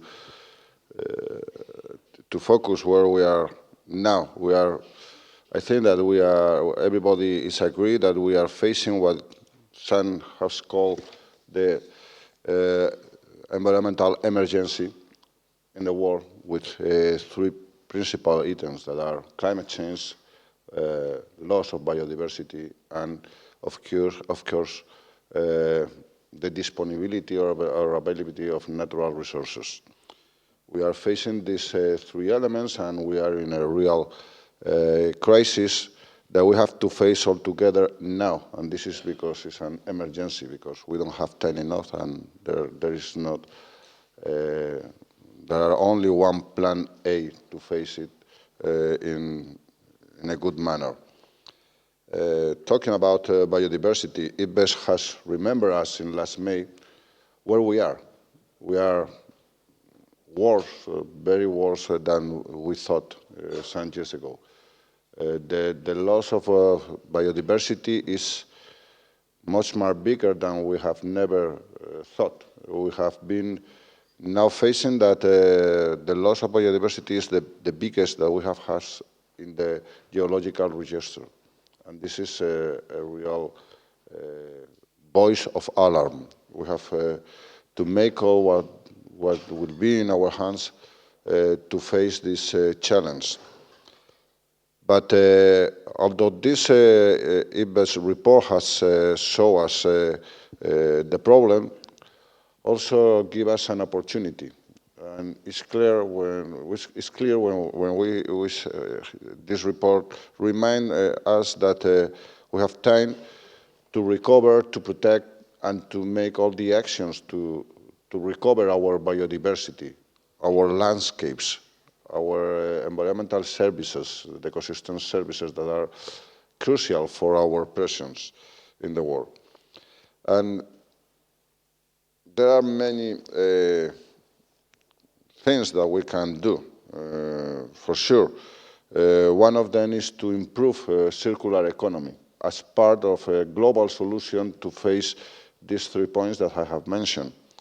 Because to improve the circular economy will allow us to make a better use of natural resources, to disappear or at least shift to be minor our footprint in the world, because we will use the waste that we will produce coming back into the product system and closing the gap, obviously, to make a circular economy.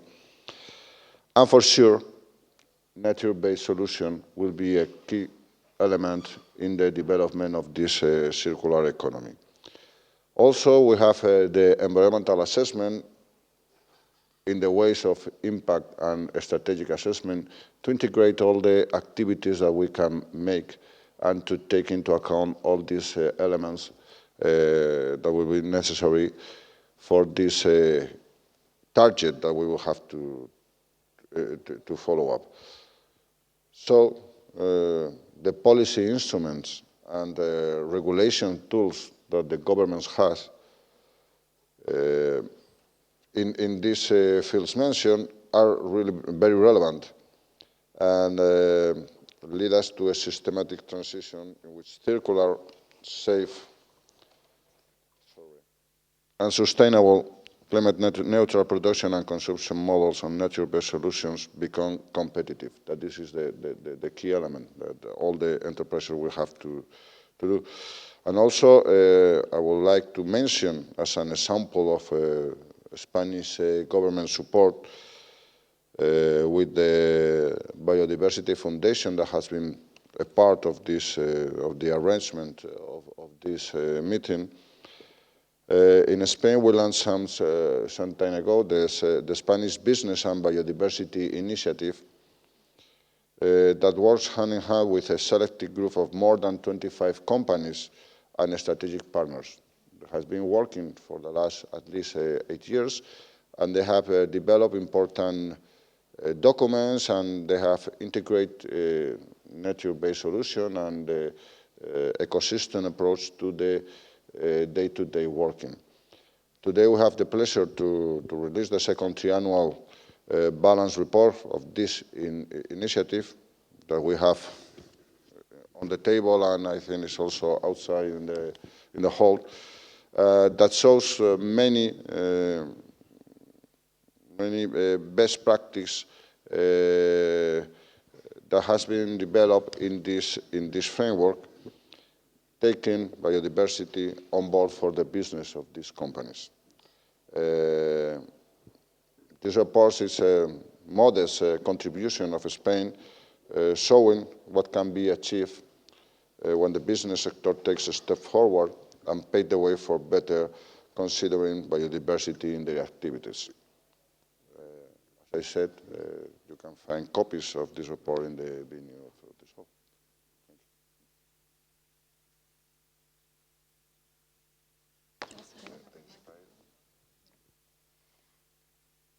Thank you, Javier. The next question is inspire us. It's now 2030. Share with us some example of how companies and government have worked together throughout the world to achieve nature-inclusive solutions that lead to healthy and resilient ecosystems that continue to deliver services to humanity. What was the secret of scaling these practices? How different would the world be compared to now?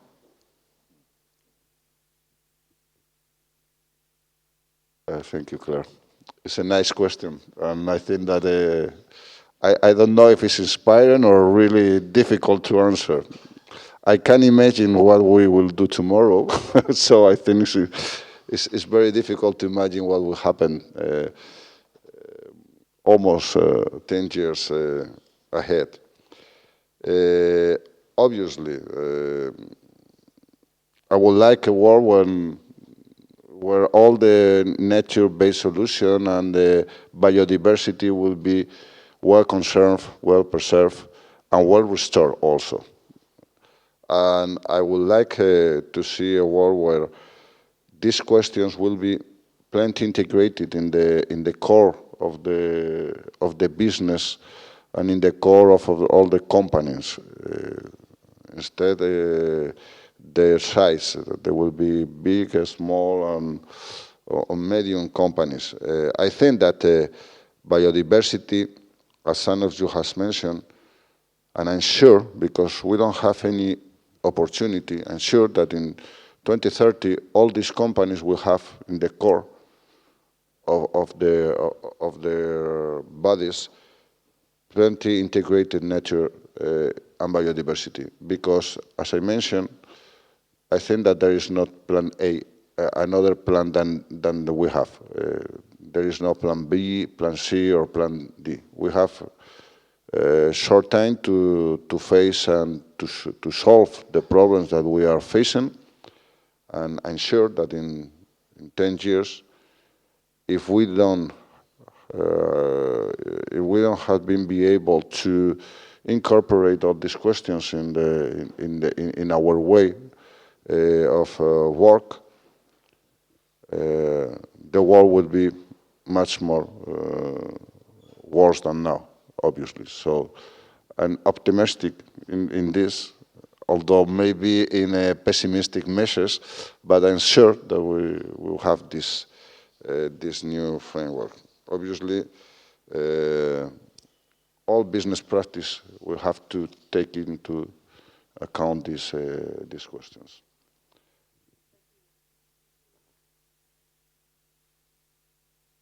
We have a time screen, so we need to continue. A couple more minutes for the UPM and Timo. Yeah. Well, now I have another 2 questions to Timo Lajes-Virta. Sorry by the pronunciation. The first one is in your company policies, how did you engage biodiversity and did your company contribute to achieving the Aichi targets? Thank you. UPM is an international forest company. The main raw material is wood. We use a lot of it. 1 timber truck to the mill in every 45 seconds, 24/7. So high wood volumes. The main question is how to use land, and that's the question I'm bringing with me when I'm working in UPM and try to find the right answer. The question is about wood, which is in the middle to compensate fossils. Then we have water, quality and quantity, how to protect waters. Then we have forest as carbon sinks and climate issues. Then we have life on the earth, biodiversity, how to maintain and enhance biodiversity as a part of sustainable forest management. And then we have people around us, local communities and other stakeholders. So our strategy is holistic ecosystem service approach for land use questions. We source wood from private sector, and then we own land in Finland, Uruguay, and the US. And most of the wood comes from private sector, but company land is very important, not just to take part of the wood from those areas, but to develop best practices in those company land fields. We started biodiversity program, company-specific biodiversity program, 1998, where the target was to maintain and enhance biodiversity as a part of sustainable forest management. Indicators were based on comparison between natural and commercial forest lands, and through that work we found the right indicators, what to follow. Last year we were ready to publish our new commitment and initiative and target, which is now the newest corporate level responsibility target, and its net positive impact on biodiversity by 2030 in UPM land in Finland. The question is about 500,000 hectares area. How to achieve that? We are working hard with researchers. We are developing indicators to improve them, to find the best monitoring and measurements, how to create numerical data from nature. We have 22,000 different forest species in Finland, and we can't monitor all of them separately. We have to have some other indicators to know where we are. With whom we have been working with researchers, with NGOs, with forest owners, and other stakeholders, and authorities, but not very much with government. We have been alone in this process. We have not have experience to sharing information very much, and we have been working too much in silos. And somehow I see that the main message would be that we have to break those silos today. And if I go to the next question, to 2030, if the time is running, the most important and valuable word I have seen today is hope, what we saw in WWF presentation. Have you ever had hope in silo? I think no. And that's one message to me personally today. Then if you continue to Terhi, I have two questions to you. So you have been working in very many different policy fields with climate issues and sustainable development goals and circular economy. What are the elements you could take from those areas to biodiversity challenges, how to mainstream biodiversity based on your experience from those other areas? And then the second question is where we're going to be in 2030. Thank you. Maybe 1 minute for that. Super. I'm going to be very short. In fact, I think the first question was quite well answered by Daniel Kaleha and Marco earlier. So the mainstream or the lessons learned from climate policy, I think they both mentioned something that I would have wanted to say as well, is the role of transparency, the MRV, so monitoring, reporting, and verification and accounting. So that we have learned from climate, and the role of setting targets. And for the rest, I would say that from climate policy, we have had tools like cap and trade. We have set performance standards. We have experience with lead markets in terms of setting renewables targets or setting car standards to develop and spur technology. I think some of those could also work for us in biodiversity. And I would stress again the importance of exchanging good practice, both as businesses, as governments and businesses, and then internationally, and tracking progress towards those targets together, collectively.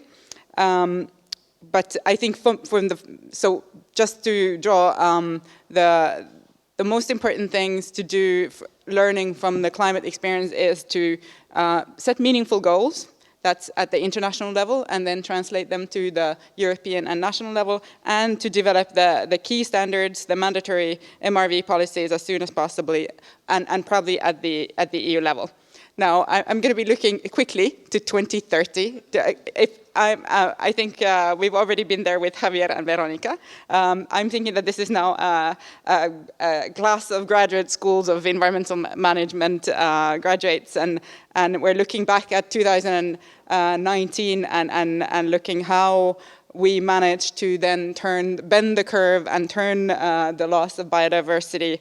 And I'm asked to explain, and what I will tell is that what happened was that first it started with few frontrunners. There was a forestry company setting targets to be biodiversity net positive by a certain date, as well as an energy company with the same biodiversity positive goal. There was agro-food company setting standards for their supply chain to be deforestation free, abandoning destructive practices, requiring increasing soil carbon and biodiversity. There were retail chains piloting, providing information on products, natural capital footprint to consumers. This all happened around the time global community and countries came together in Kunming in COP15 and agreed a new biodiversity framework with concrete and ambitious biodiversity targets. Now, the financial sector got very active in those negotiations, and at the same time that the country is committed to the post-2020 framework, the large institutional investors committed to proofing their investment and moving from activities that were counteracting the targets. In exchange, the governments also promised to finally stop the harmful subsidies. It proved that those frontrunners were able to meet their targets earlier than what they thought. And also, the EU member states agreed harmonized mandatory accounting standards and targets for member states, which were then translated to diverse policies, including some tax instruments, some at national and at European level, just to speed up the transformation of the economy. And although no one could really believe it in 2019, like Javier already said, the companies had at their core their impact on biodiversity. And in 2030, as we know, climate neutral and biodiversity net positive are the norm of making business. Thank you. So applause to our guests here, and there's lots of experience. And now, on my behalf of the Finnish presidency, I will make sure that we are hearing you. We will get this message to available for all member states of European Union. So thank you for all. And I think that you have a 10 minutes break before the next session starts. So.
Well, let's begin now. Good morning, everyone. I'm Joaquín Garralda. I'm the chairman of this panel. I'm the president of SpainShift. And let me please turn the other one, please. Okay, don't worry. No, just a few words about SpainShift. SpainShift is a forum for sustainability investment, and I think it's a multilateral, let's say, multi-stakeholder organization, because we have banks, we have asset managers, we have, of course, suppliers of information and academics, we have NGOs, and last but not least, we have trade unions. So this is very interesting for having different points of views, and I think all stakeholders that are concerned about social investment or responsible investment are inside our association. So I think it's interesting, and we have some members of it. You can see that most of them are very, very known for you, some of them not, but let me introduce our speakers in the panel. In my next left hand, we have Tomás Conde, who is the ESG specialist and is from the Spanish Association for Investor Relations. So we have the issues, the point of view of the issues of bonds or shares. Next to Tomás, we have Julia Salazar, sales director of Amundi, a very well-known and a very, very expert in this field. On his left, we have MCI, Antonio Spanagotopoulos, something like that, excuse me, and Senior ESG Analysis at MSCI. It's a very well-known supplier of information about social responsibility.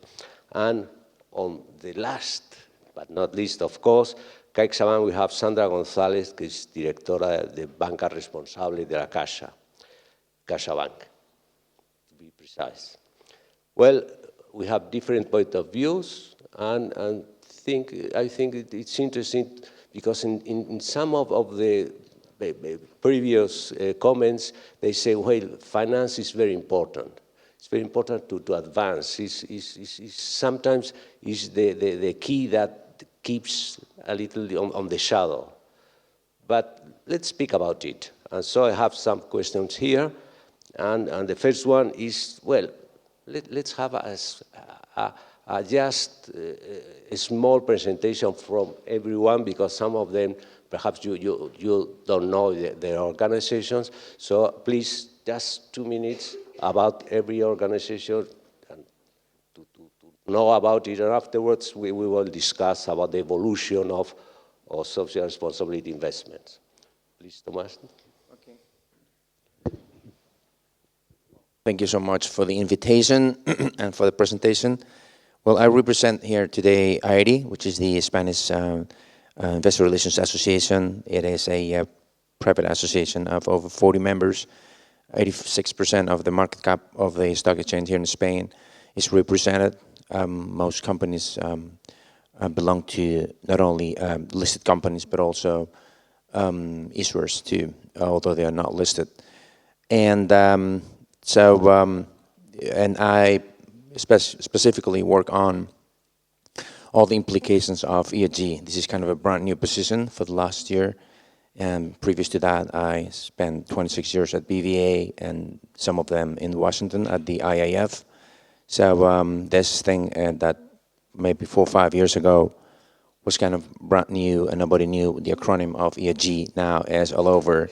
And this is kind of funny because when I was at the IIF, I still remember my former CEO saying, hey, Tomás, this ESG thing, is this like a little bullshit or something? And now they have this amazing sustainable finance, working group. And the person that was saying that now in his title says head of sustainable finance. So that is like a little anecdote that represents the dramatic change of all these ESG that we will be discussing today. So I think that's enough for my presentation. Thank you. Good morning, everyone. First of all, thank you very much for having us here today. I'm representing Amundi, and just 2 words on the asset manager. We are the biggest asset manager in Europe with 1.4 trillion euros under management. And we are probably, if not the first one, the second one in terms of sustainable investments. We have more than 3 billion euros under these type of strategies that could be considered as RI. And apart from prices and awards and all those things that I don't want to bore you with, I would say that the most important thing about Amundi and sustainable investment at the moment is that we are committed to become a full 100% ESG asset manager by 2021. So we consider ourselves pioneer in these sort of investments, and we are making a huge effort in advocating for these type of strategies with our clients that during the past 2 or 3 years have become more and more interested in this type of strategies. Thank you. Thank you.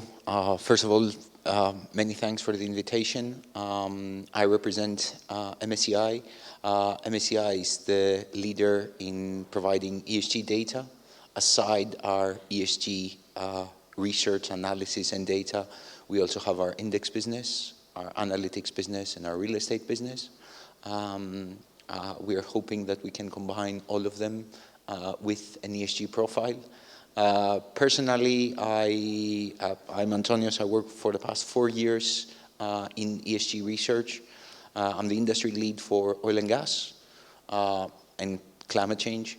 Prior to that, I was actually in the oil and gas industry, in refineries, petrochemical plants, and shipping. before moving to the brighter side of things with ESG. So yeah, happy to share some of the data and some of the work that we've been doing, both for biodiversity and climate change. Thank you.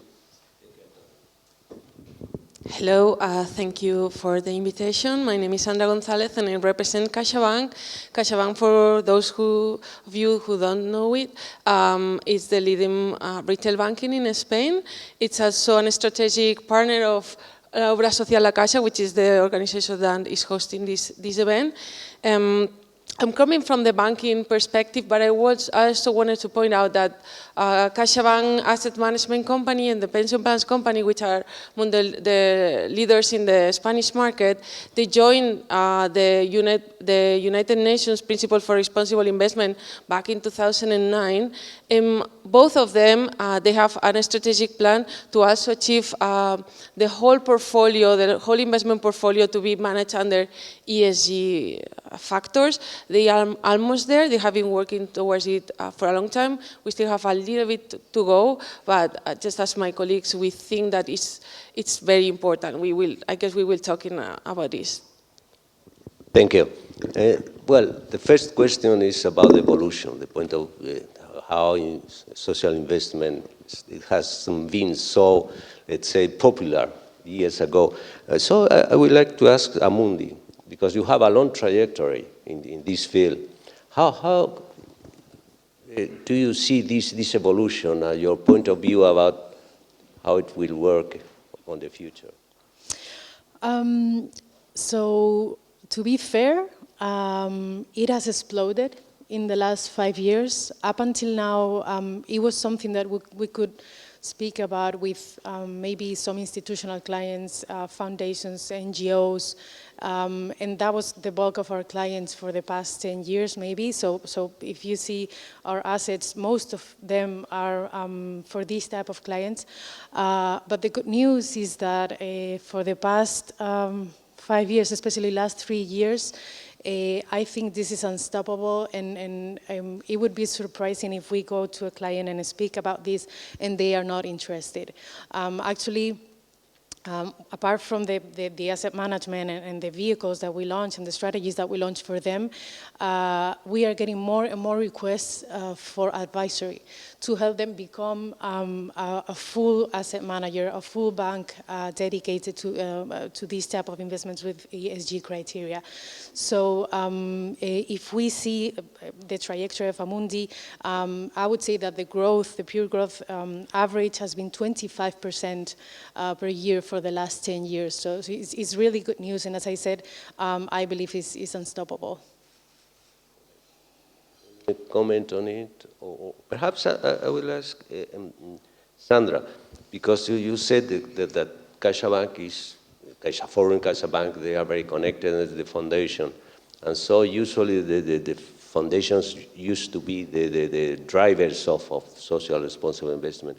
How do you see this integration with bank, CaixaBank, and the foundation there? Well, I represent CaixaBank, so my job is to integrate environmental, social, and government factors into the responsible business. So we are not talking here about philanthropy. We see the strategic alliance as a way of pushing forward the agenda and supporting some of the foundation strategic plans. But our main concern is how to help our customers to become more sustainable and to invest in companies that we think are sustainable. So the focus, as my colleague was saying, is to help these people who want to invest responsible find ways to do that, and also to make or to try to push forward the companies in which we are lending money to, so that they become more responsible every time. So we are really concerned about how we can make business that is responsible, and how we can make more business and more responsible. Thank you. Now, let's consider risks. The question is the relevance of sustainable investment for risk management and SDGs. Perhaps Antonio or Tomás, or you can comment too. Shall I take that, Tomás? Thank you. So as as the panel has already highlighted, it's not about philanthropy. It's not about philanthropy. It's not about necessarily doing good. It's about risk. All those factors, be that biodiversity and land use, be it climate change, they have an impact on the bottom line of companies. They have an impact on how businesses, boards of directors, CEOs see the long-term future of the company and how they try within risk management to improve those indicators, those risk sources that are present in their business lines. So in the way that we do our research in MSCI ESG research, each company has a unique risk profile based on their assets, based on their revenue, and based on that classification, we see risks emerging both in biodiversity and climate change as a business continuity risk rather than a risk of doing just good. But from the point of view of investor relations, I think risks you are very concerned about it. Yes. One of the members of the IIED is precisely a collaboration. It's a communication and brand and a strategic consultant firm in which I'm a senior advisor. And you'll be surprised to see still how many companies do not, and this sounds like a sin, but it's true, how many companies yet today, when you check the risk matrix, it is not climate change, it's not even mentioned. And but then on the other side, you check their corporate communication, not the legal ones, some others, well, not with the new directive, it's changed a little bit, it's changing hopefully. But it's something surprising is that they all mention and talk about and discuss about how important ESG, environmental, social, ethical, corporate governance issues are, and then they're not even mentioned within the metrics that is approved by the board of directors. So I think that this is just, it's still surprising to see that not even one single CEO in this country and in Europe would say that climate change is not vital to the business, and the climate change as such is not even mentioned in the legal and the good information. But on the other side, we have the PR side of all this, and all of them would say, yeah, this is the most important issue that we are facing in the coming years, and the 2030 agenda is critical for us, and the SDG, it's within our ADN or DNA. Yeah, definitely. So let's just be cautious about that. And this is why the investor relations, the IRAs, investor relations officers, they are the guys that have to sell the company to investors, and basically they try to sell not only mainly metrics, financial metrics, but now increasingly non-financial metrics. And but still you see those gaps that analysts like MSCI and some others are increasingly paying attention, and they put it on the table when you go on a roadshow and you happen to ask a question to one of these guys that some of them they don't really know, and they always, where's the sustainability director, I mean, stuff like that. So what I'm just saying is that I know this is critical, but still there's a huge way to go to fully embed ESG within the business. Yeah, I completely agree with what you are saying. I would also like to point out some of the challenges that companies are facing to do that, because I think we are all very committed and we are working towards it, but it's a market issue. There is the task force on climate-related financial disclosures, because this is a market issue. Investors want to know what's happening with climate change, with biodiversity, but the metrics are not there. Methodologies are still being created, they are not very sound.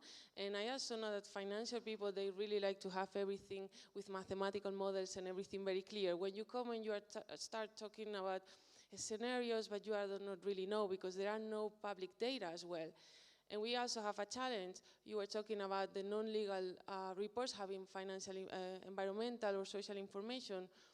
What happens when you don't have even that information, or when you are talking about SMEs, which are the backbone of the European economy? If you don't have this data, it's very difficult to assess what the risks are and what is the effect or the expected effect on your investment. So we all agree that they have a lot of impact, or they are going to have it, and they are already having it, but we are not sure how to measure it. We just know that it's there. And I think this is a challenge that we all share and that we need to push forward because it's relevant for the investment, it's very relevant, and we still are going there. No, afterwards, we are going to talk about the standards and taxonomy, of course. It is the key issue, but please. The only thing, because you mentioned the TCFD, I think that climate change, and particularly the TCFD, is the first, if you like, paradigm of how finance, if you like, or the financial community can push through in quite a short amount of time. The TCFD was established in 2017. So the Financial Stability Board introduced the TCFD standards in 2017. We're in 2019, and at least my colleagues from MSCI can attest to that, that everywhere we speak to our clients, which are asset managers, pension funds, asset owners, they all are interested on how to report on TCFD. So climate is actually becoming part of those extra financial, because there is a debate whether it's an ESG, how do you call ESG? Is it an extra financial risk? Is it a risk that has not yet materialized into the business, but it could? So climate change is already broken, if you like, that silo from finance into the extra financial kind of world.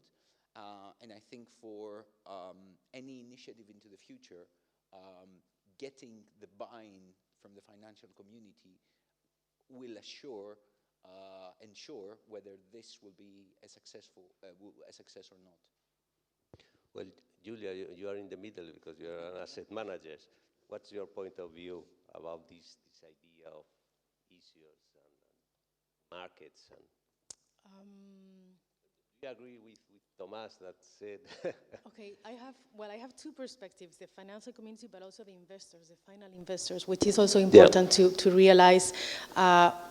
That there was one thing that Antonio said that was very important, and I want to emphasize that this is not a marketing tool, and we believe that, I mean, obviously when you are doing sustainable investment, there's a will to contribute to society or to environment, but the ultimate goal and why we do this is because we believe that it's good for our portfolios in terms of risk return, and these things that they are arising, the challenges, is very important to convince the final client because it's so new for them that when you talk to an investor, they say, yeah, but is this going to detract money from my investments? Is this like a charity thing? Yeah. So it is a real challenge, but not only for the financial community, but also for the end client, that they need to understand and to be convinced. So it is very important to get the taxonomy right, the standards, and to figure out certifications, whatever global things that matter, not only for the financial community, so we can act and we can become better at this, but also to really convince the investor that has never heard of this. Like, is something very new for them. In fact, if I may, the brand new taxonomy release June 18th is precisely working on that because there is a lot of greenwashing yet, and I mean, you should agree with me on that. And so there's this piece of amazing 3 new releases. It was the main one was the taxonomy, which is a measurement to exactly know what is and what is not sustainable, all right? And so I think that's going to be critical. But initially, the taxonomy, the European Commission taxonomy, is addressed for only right now investors, right now. And banks are already right there, next step, and they are already doing a whole bunch of work in order to know in what way that taxonomy is going to be translated to the business, so that I say, excuse me, I'm not a bank any longer. Now banks are really concerned, and they are spending a whole bunch of time and money trying to translate that and trying to find a good guideline, so to avoid having to be regulated and kind of find some kind of self-regulation, which is always better than being regulated by a third party. In this case, that would be the Commission again.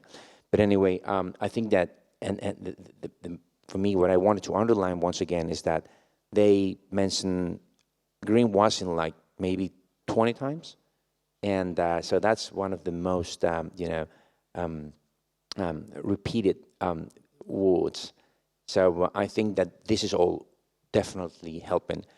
The first piece of legal, directive was the 95, which was the non-financial reporting directive, that was really helped a lot in order to kind of finish with those, I was going to say bullshit reports, but I already said, so it's okay, that they brought no real information and that were not signed by the board of directors.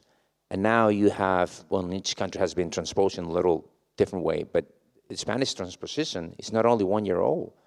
It took place December 20th last year, and it meant a definitely change in the way that companies are informing about these ESG issues in a broad way. It's been really, really very positive that now mainly these current accounts it's absolutely embedded without the rest of the financial information. And once this information has to be signed by the board of directors, each and every one of them, and it has to be verified by a third party, now things are changing dramatically for people that were used to doing this kind of information. Because now these guys, they don't want to assume any legal responsibility. So now the information is getting shorter and much better and much more specific. Because as Michael Bloomberg, talking about TFCD, a Task Force on Climate-Related Financial Disclosure, G20 FSB initiative, and the second report was recently released, what doesn't get measured, doesn't get managed, and that's part of the deal. It's really interesting.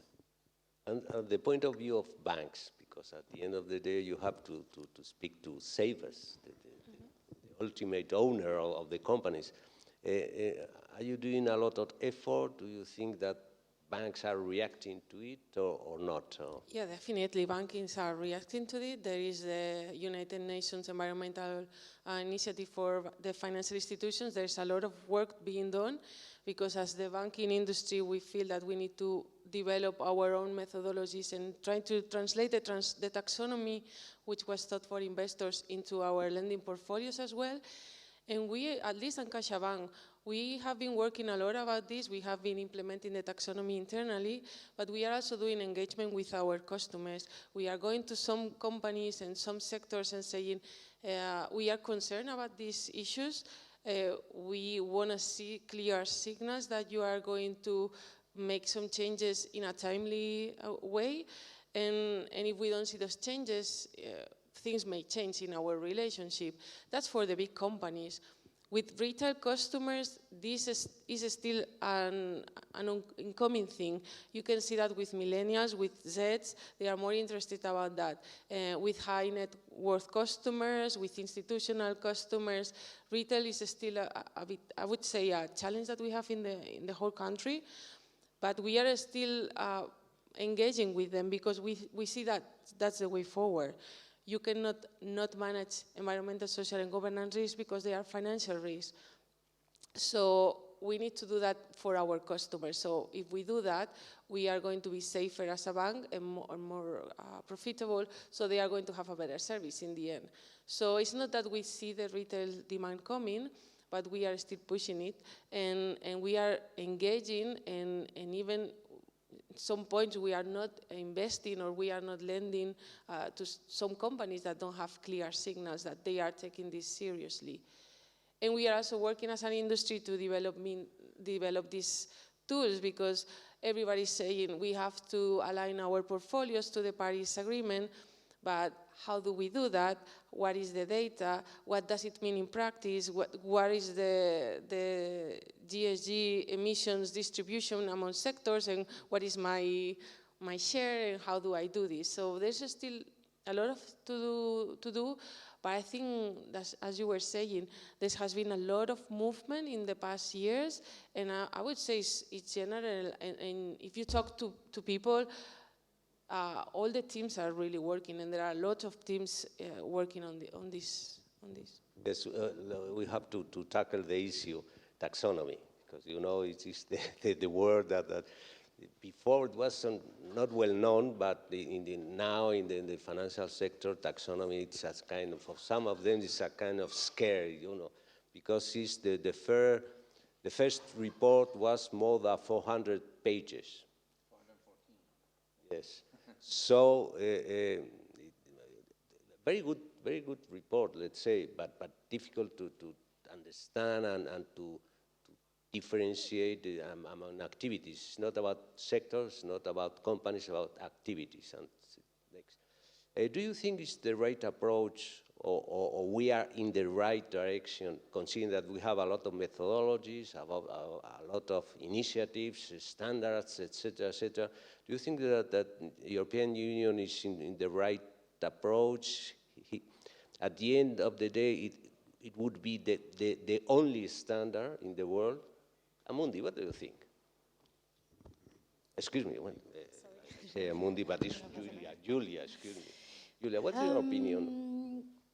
Maybe as of today, I'm a bit reluctant, because there are so many activities and so many different types of investing, and in the end, so many objectives, final objectives for the investors, that at the moment it's very difficult. It's very difficult. It seems like it's more, when we create vehicles or strategies for investors, they are very ad hoc, like for each one of them. And when we take the initiative to do it, at the moment we are leaning more on the Sustainable Development Goals. Maybe it's because there's nothing yet that is entirely useful and that we can use. In the end, as you said, is not there yet. In the future, hopefully, it will be to avoid greenwashing and to have a standard for the entire community. But as of today, it is not something that we can rely on. Maybe it's because SDGs are easier, or because we get the clients asking for different things. But at the moment, what we are doing is that approach. It's very difficult. It's your turn, because you are a very big company that about methodologies and... We are yes. all about methodology, all about having a transparent methodology that investors and asset managers can follow. We have, I think it's around 700 ESG-related indices, starting from low carbon all the way to Sustainable Development Goals, a recent launch. We have been scratching the surface. We are avoiding, due to our research, we try to avoid greenwashing. We are relying on revenue information, so financial data, not ESG data. We're trying to break, again, through research and analysis, those silos. However, we see a very important input from governments and like international organizations such as the EU, because these are the ones that will essentially provide the guidance for companies, for investors alike. We will have a methodology that pretty much reflects that, but there has to be a move from governments, especially as you see, and as previous panels have said, companies are not exactly doing what they should do. So that's the gap where governments and supranational organizations can help bridge and then provide more information, more, if you like, material information to both investors, asset managers, and asset owners. But let's go in deeply. Biodiversity. Correct. This is not only climate change or climate emergency, but how for your company that works a lot with information, it's easy for you biodiversity to include it in your indices or? Based on our methodology, yes, because we break down into activities, so from products to supply chain considerations on the biodiversity, and then we have a library of key issues, and depending on the industry that a company belongs to, they have certain risks, and then we measure how those companies respond to those risks, essentially. But it's being done from a bottom-up level, so we start with assets, revenues, where those have exposure. Again, I will take an example from the oil and gas industry. The oil and gas industry, and we heard before from Total, which are indeed kind of in that higher end of scoring, at least, of management versus their peers. But essentially, that's what we're trying to offer.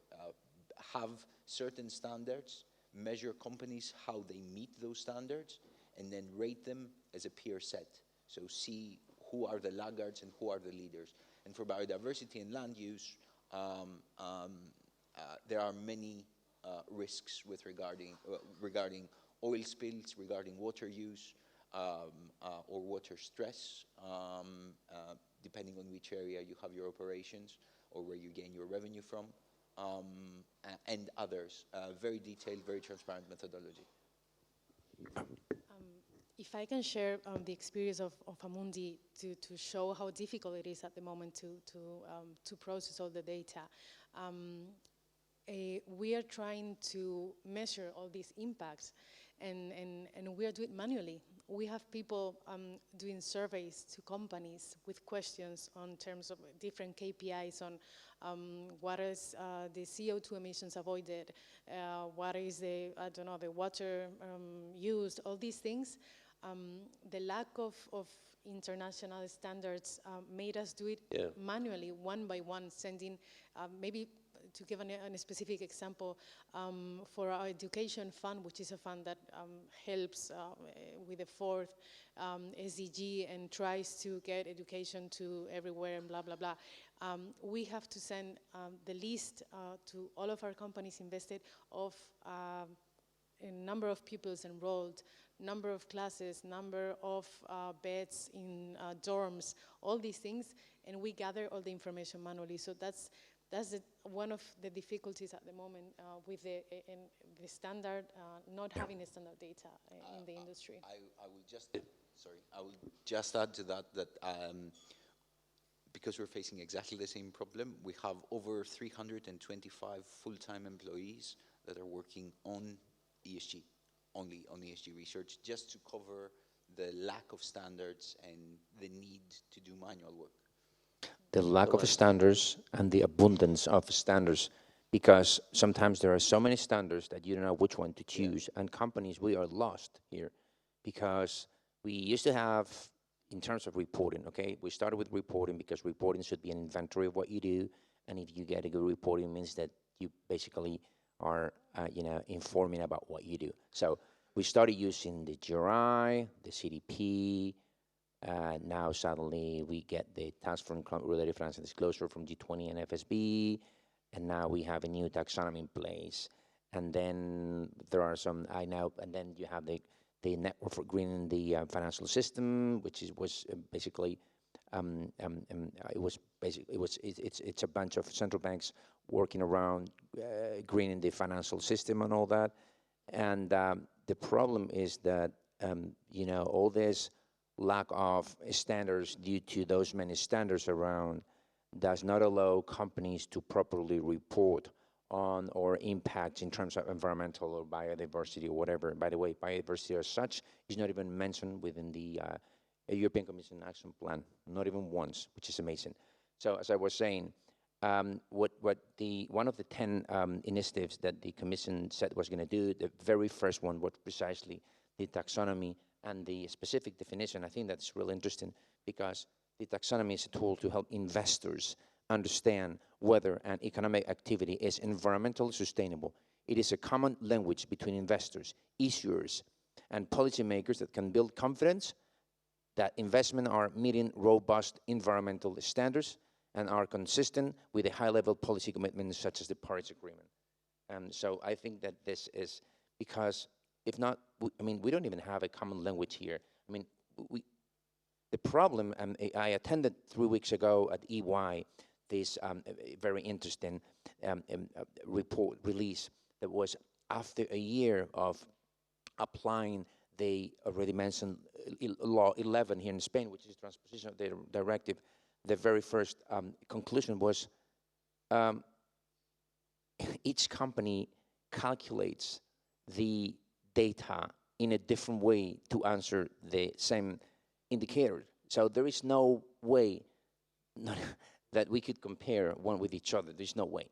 So that was a very interesting thing. So to tackle all of these issues, it's specifically why this taxonomy is created. And this is going to be really, really interesting. By the way, talking about the taxonomy, as I said before, when I was in the States, and this kind of a huge lobby for the financial system, which is the International Institute of Finance, they used to say that, and I've mentioned this a couple of times before probably, we, the United States, we invent, we innovate. Chinese people, with all due respect, if anybody here, copies. And you know what Europe does? Regulate.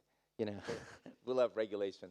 But anyway, all of these guys are really, they're paying a lot of attention, central banks, on this taxonomy, because this taxonomy is going to, I hope, will end up with all this lack of and greenwashing and stuff like that, and it will definitely help embed environmental, social, ethical, and corporate governance issues in the business, for the business, and to be or not be eligible for investors or any other stakeholder.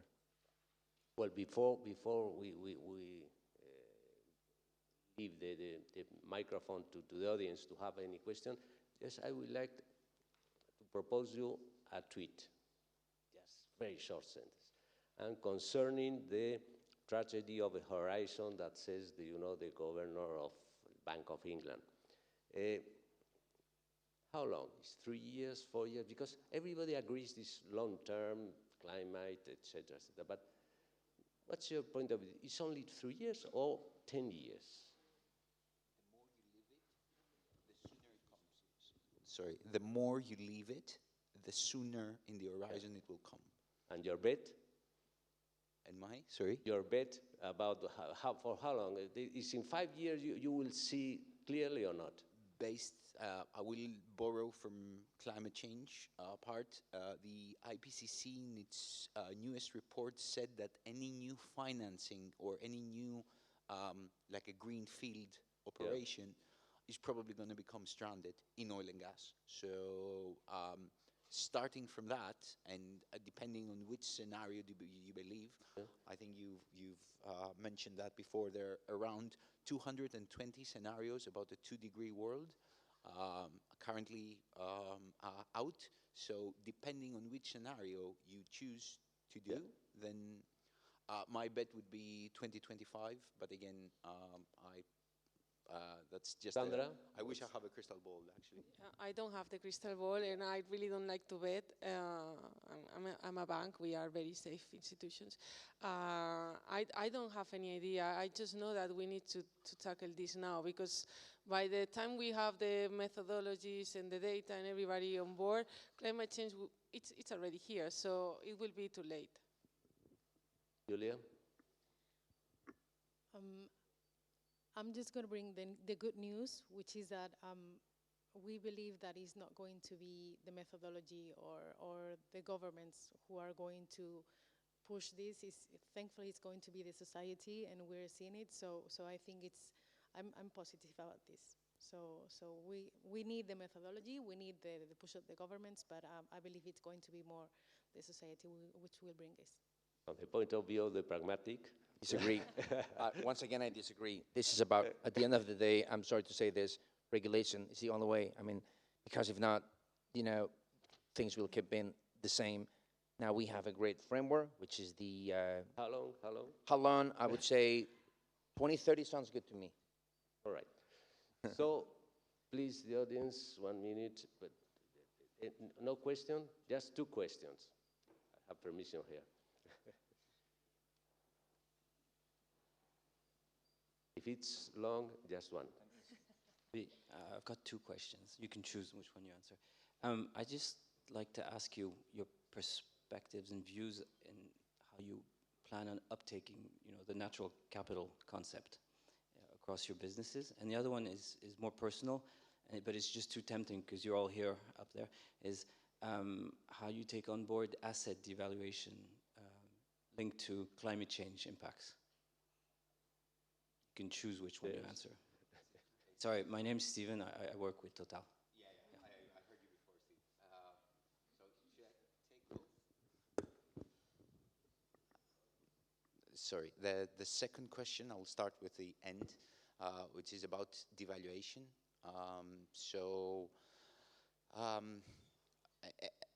And that's more relating to the climate change as it stands now in our model. We have come up with a new methodology, if you like, for climate change that kind of splits up a universe of almost 9,000 companies around the world to asset stranding, product transition, operational transition, neutral, and solutions. So the idea is we're measuring the contributions to carbon of companies to carbon, be that scope 1 and 2, or actually product emissions. And then we measure the positive, if you like, characteristics of companies by measuring generation of revenue assigned to SDGs. So within that framework, the asset evaluation comes mostly on the asset stranding part, and that's mostly at the moment coal mining and oil sands.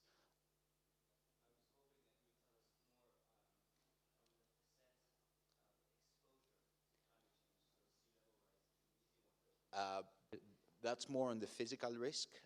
We are, as some of you know, or if not, it's a great opportunity.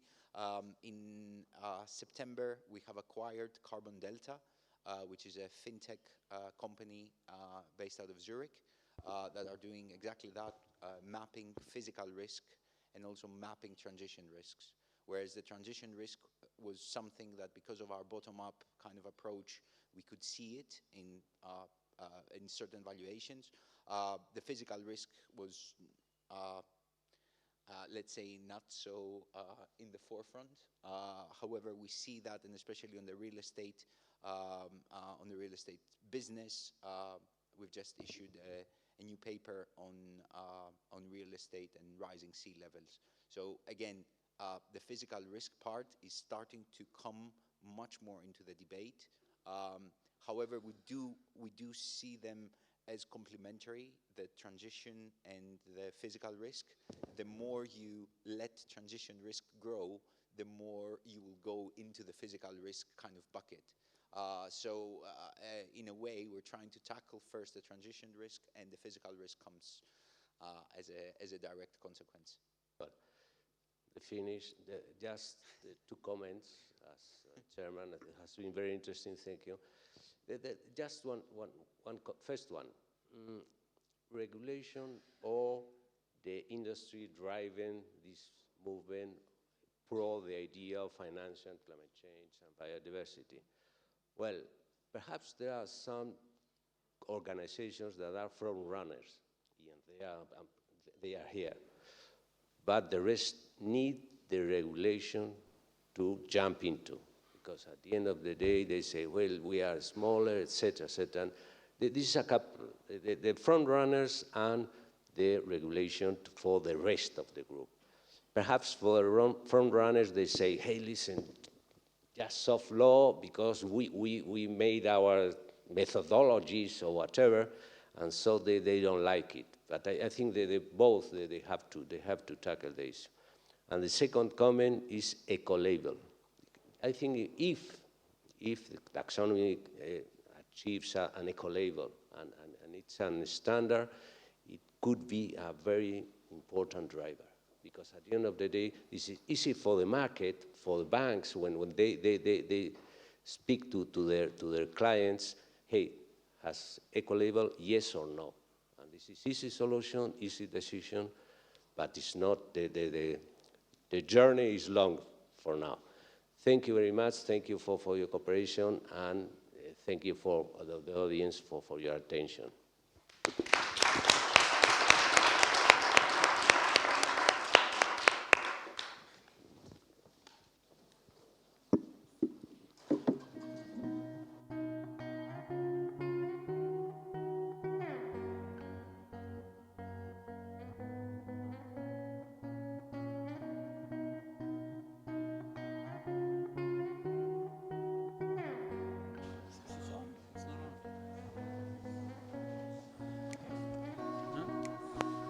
There's no break. We will just follow with the final plenary. So please stay in the room and get your friends in if they're not here. Yeah.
Welcome back. It's me again. I don't know about you, but this is our last hour together. We're going to make it count. And all of you, if you hadn't noted those dates, World Conservation Congress, June 2020, the place to be. All right, the organizers have asked me to do something I've never done before, but I would love to do. So we're going to take a selfie of the room. But there are loads of really empty spaces. It's going to look really bad. So I don't know if you really want us to do this, Jerome. Oh, people are coming in? What is this, guys? It said time is running out. Okay, so as we wait, we'll wait for a few more people to arrive. A load of you have been talking about how this morning's speakers were really inspirational. For a few years ago, we had been asking ourselves, where are the leaders here? Do we have leaders? And I think today and yesterday have confirmed that we do. And it feels a bit like, you know, one of those video games when you've gone through to the next level. So we've gone through level 1 of raising awareness. Tick. Okay? Do you want to quit or do you want to continue? Good. Continue. Next level 2 is raising the ambition. And I think today we've seen that we're there. So tick. Now is it time to quit or is it time to go on to the next level of action? So our panel, in this closing panel, we really need to move into this level of action. I've had enough of the discussions. We're on there. I think it's fantastic. We've got great words. And what are we going to do? And can we be honest with ourselves about knowing, do we actually know exactly what to do as a community? Because everyone is waking up and they're looking to us to help. So with that, where's Jerome? I don't know if this is going to, should we try? Let's try. But then I think what we're going to do, because it's going to look really strange if there's a whole hole in the middle here, is if you can all go towards the middle, okay, stand up, and then move towards the center.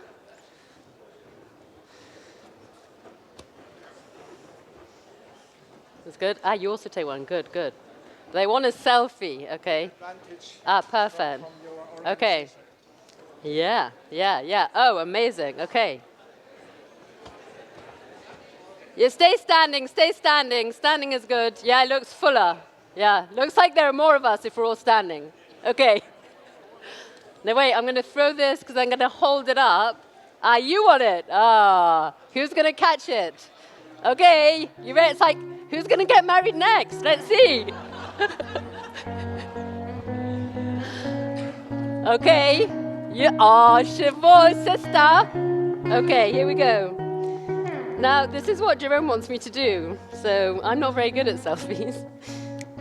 Are you? You're very good at selfies. I don't know. I don't know. Let's try. We need the planet up in the air. Oh no, wrong way. Okay, wait. What are we doing, Jerome? Woo! I'm completely white. I can't see the planet. Okay, I think we've done enough. Woo! Okay.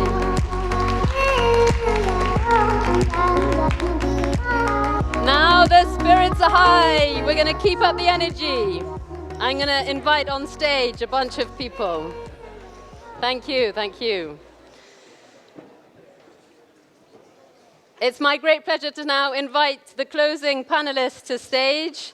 Thomas Verhey. Drum roll, European Commission, let's go. Bernardine Boss, Director of Services at CSR Europe, come on stage. Kim, come on stage. Kim Pope, World Economic Forum. Yeah, so wherever. Whoa, okay, here we go. Tom Vöger, ICC, thank you, Head of EU Affairs. And last but not least, Mark Goff, CEO of Capitals Coalition. All right, thank you. We're in a very intimate setting here, but I don't want you to feel comfortable. Okay, we're going to first, we had a bunch of questions that I'm going to ignore because I actually think they're boring and we need to think about what's going to make a difference. So Over the past week, it's been Natural Capital Week in Madrid. It's been fantastic. What are your impressions? Do you feel frustration? Do you feel energized? I want to know how you feel. Mark, you're always open to share with people how you feel, right? Different feelings. Yeah, you need a mic, sorry. Yeah. Well. Can you just share, and we're going to hear from you. What do you think? I was really inspired by this morning, by the speeches, as you said. And it's great to see that coming together. I also, having it in Madrid and seeing so many Spanish businesses and bringing some of these messages here, but also learning from some of the things that are happening here has been really exciting. There's so much more we need to do, and we're now planning this big event in Uganda next year, at the beginning of March, end of March, sorry, in Uganda, where we're seeing a lot of traction happening now in Africa. And I think what we've got to do is build upon what we've been seeing here. There are some challenges, you were saying that, and it's not all wonderful news. I think one of the things I'd really like to see, and this has come through from most of the sessions, is we're getting a lot of the passion, the drive about why we're doing it, but I'm not really getting to really what is changing. Where are we actually getting the points that things have changed?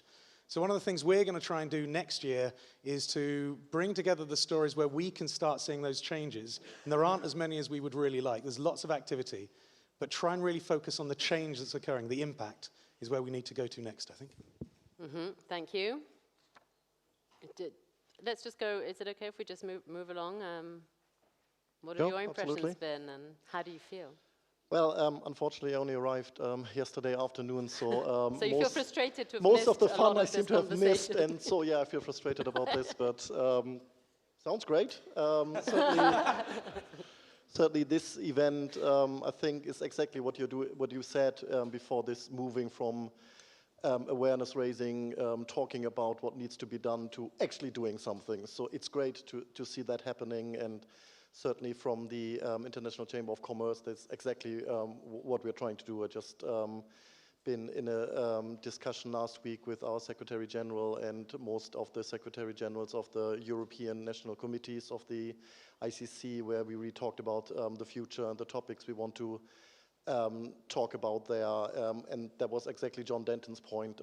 We're not a think tank. It's not about glossy reports of goals, but actually doing something. So we're doing a lot of work in the digitalization space, which we're really kicking off right now. So not that much to report in terms of what we've done, but certainly huge ambitions there. And I would like to also mention in this context our Chamber's Climate Coalition, which has only been kicked off in the summer this year, but where we already have a huge amount of commitments from many of the 45 million of our global membership, really committing to environmental targets and us helping to absolutely mainstream this amongst the business community. So we're really seeing that happening, and biodiversity obviously being a very important part of that. So yes, I feel energized and optimistic too. Excellent. ICC, I mean, did you hear that? 45 million companies? Globally. I mean, that is incredible, and you can keep the mic because as, Kim, sorry, no. Because as, I mean, these are the players, ICC, World Economic Forum. In my view, that's really a signal that we are moving from niche to mainstream. When these sorts of organizations say, I mean, WBCSD, where I used to work for 15 years, World Business Council, we've been on this agenda for forever. That's why we were also set up. But now when the ICCs and the World Economic Forums of the world are waking up, you know, how about you, Kim? You've been in these discussions. Any views on how you feel and reflections on the energy to date? Sure. So I also just arrived yesterday, unfortunately, but I can tell already from, you know, what's been going on in the room, from what's been happening with the discussions, that there's a lot of energy on this topic. And I think what's great, what we've seen at the forum over the last year is really this shift, just as you were saying, Eva, from kind of broad discussions of, oh, okay, we might be involved, we might be interested in this, to more concrete, you know, companies asking what they can do, how they can be involved, and what they should be signing up for. And I think that's a really exciting shift. And hopefully we can build on this during the next, what was it, the 10 months, or the 10-month sprint and 10-year marathon. So yeah, I think it's very positive, and I think the more concrete we can be, the better. Yeah, thank you. Thank you so much. And Bernardine? Yes. Ooh, that was a serious face. Maybe you have, you're not a, what do you think? Well, I arrived 2 days ago, so no, I really enjoyed being in the bubble for a while, but I still have the impression that this is a bubble. And, but I'm impressed by all the work that has been done thus far. So all the methodologies and the tools that are out there, and also the very good examples that are, of course, also out there. But when I speak to companies, and I speak mostly to the big corporates, I see how they struggle with it. And of course, I mean, CSR Europe is a membership organization, so we work with the corporate companies. We also work at the national level. We have business networks also at the national level that are also a member of CSR Europe. So reach out to many companies, and of course, on the positive side, we see that there's an increased interest in biodiversity. It is upcoming, and also after the report, the IPBES report, I don't know how to pronounce it. We definitely see that there is an increasing interest, but at the same time, there are so many questions, and there is like this forest of methodologies and tools, and companies really don't know where to start. So on the one hand, I'm positive. I mean, yes, something is going on. On the other hand, I feel there's a world to gain. It's so much that has to be done. And I'm positive about the corporates that decided to join our collaborative platform, the collaborative platform that we are creating to work on biodiversity in the supply chain. Because that is also something that I realize. Many companies do something on biodiversity, but just on site, on the land that they own, but they do not do, or they don't have any idea what is happening in their supply chain. So I think it's time to act, and indeed also the corporates told us that there's a huge gap between the commitment and the action. And that is also why we want this platform to really act and to collaborate. I just wanted... Clap. I just wanted to come back in around this. We were asked to keep on asking each other questions as well. Around the bubble thing. Because at our event, we did our third collaboration day, bringing the natural capital community together, now with the social and human this week on Wednesday. And 70% of the room was new, that had never been to one of those events before. And each one of those, I think Nadine, who's in the room, keeps on using this phrase, and there's more training going on this afternoon, is a change agent taking that out further. So yes, I think there is a lot of people in the room that have the same way of thinking, same things there, but actually it is continuing to grow there. And I think that 70% of the room new in an event like that is really, really promising for us. It is, but it's still a small number. Yeah. But it's promising. I mean, it's great that it's growing, and I think it should. And that's also what we feel that the companies want. But it's still small, and we have to, increase the number of activities in this field, I think. Thanks, Bernardine. And in fact, Tom, you were giving us sorry, Thomas. Tom. Those who know me very well call me Tom, so I use that. But any name is fine. Thomas. But you were talking about the rate of increase before. You were giving us stats on at least the participation here. What are your feelings right now? Well, first of all, I was privileged to be part of the opening, so I was here from the beginning. And as I already said, every time I come here, and that's no different this time around, I feel incredibly energized. And it's also a very important sounding board that this group is offering, because we are at 1% green, and we need to get to 100, and we already agreed that this is a very steep curve to go, and we really need to increase at levels, almost astronomical speed we need to develop.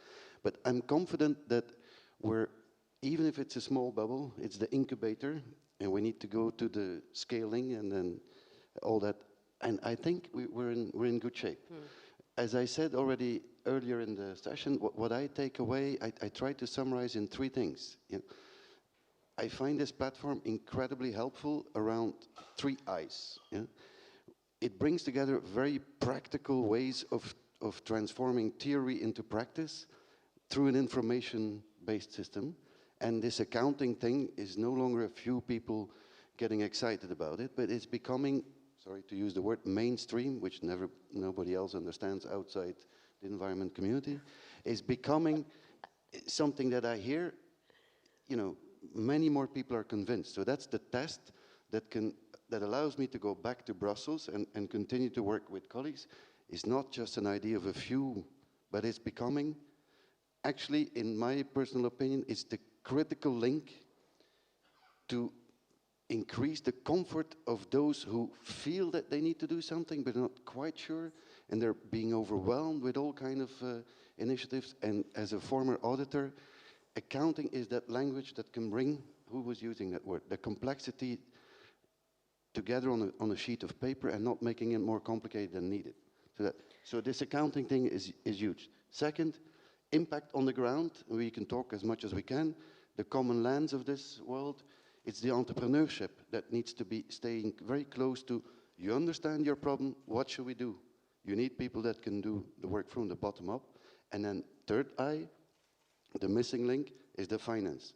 The people that were here and that gave us real confidence that we're going beyond, you know, how would I call this? Beyond window dressing, but now we're no longer talking about a few 100,000. We're starting to go into the millions, and I'm sorry to say we need to go from millions to billions and from billions to trillions. That's how we go to the... So those three eyes we need to keep together. We need to keep the spirit. We need to continue and grow it further.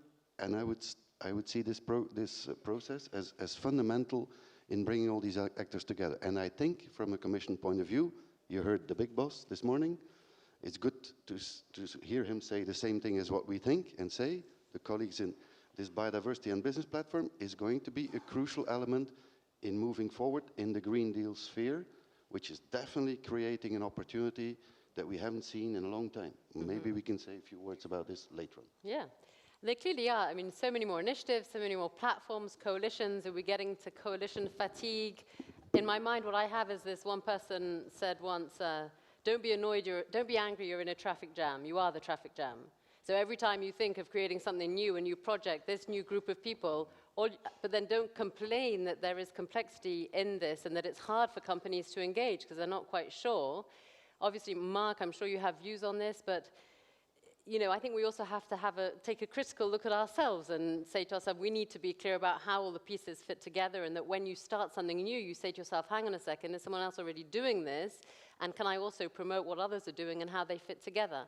Is that a fair statement? Any things that you've heard from companies on confusion? Any, you know, more upbeat points to make on that? Well, well, there is, of course, confusion because we, I mean, as CSR Europe, we've been working on CSR policies for ages. It's for 25 years, actually. So, and I think, of course, topics are changing. So the agenda is changing, and that is all very relevant. But it seems that biodiversity is a separate topic. But it should be integrated. I mean, for companies, it would be so much so much better if it was part of the risk management and the CSR risk management that they are already doing. It should be part of their materiality analysis that they are already doing. So I think it is a little bit too much of a bubble still, biodiversity, because it has separate methodologies, separate tools. It should be integrated more into the other tools, the CSR tools, so to call, or sustainability tools or whatever. I think that is really very relevant next step. Thomas, you wanted to build straight on that, and then Mark? Oh, great. Well, we already agreed a minute ago we will continue in Brussels, because I think we can help each other. Also, if I share with you the learning process I went through. This natural capital logic here, and which I translate always in the four legs of the chair, air, water, land, biodiversity, that's how you think. It's the E of the triple bottom line. I know it's a lot of, but I agree we have CSR communities, ESG communities, triple bottom line communities, but it's all the same. So that's also why accounting needs to be dry like ash. It needs to service the triple bottom line information. And today we call it by 2030 SDGs, and then it's going to be a new thing, but it's always the same. And we need to make sure, that's why going to 2030, I think we have to really accelerate the action. We can do it, should do it. We should think in terms of 1 year, 3 years, 5 years, 2030. Everything should be in order to then land in 2050 fully sustainable.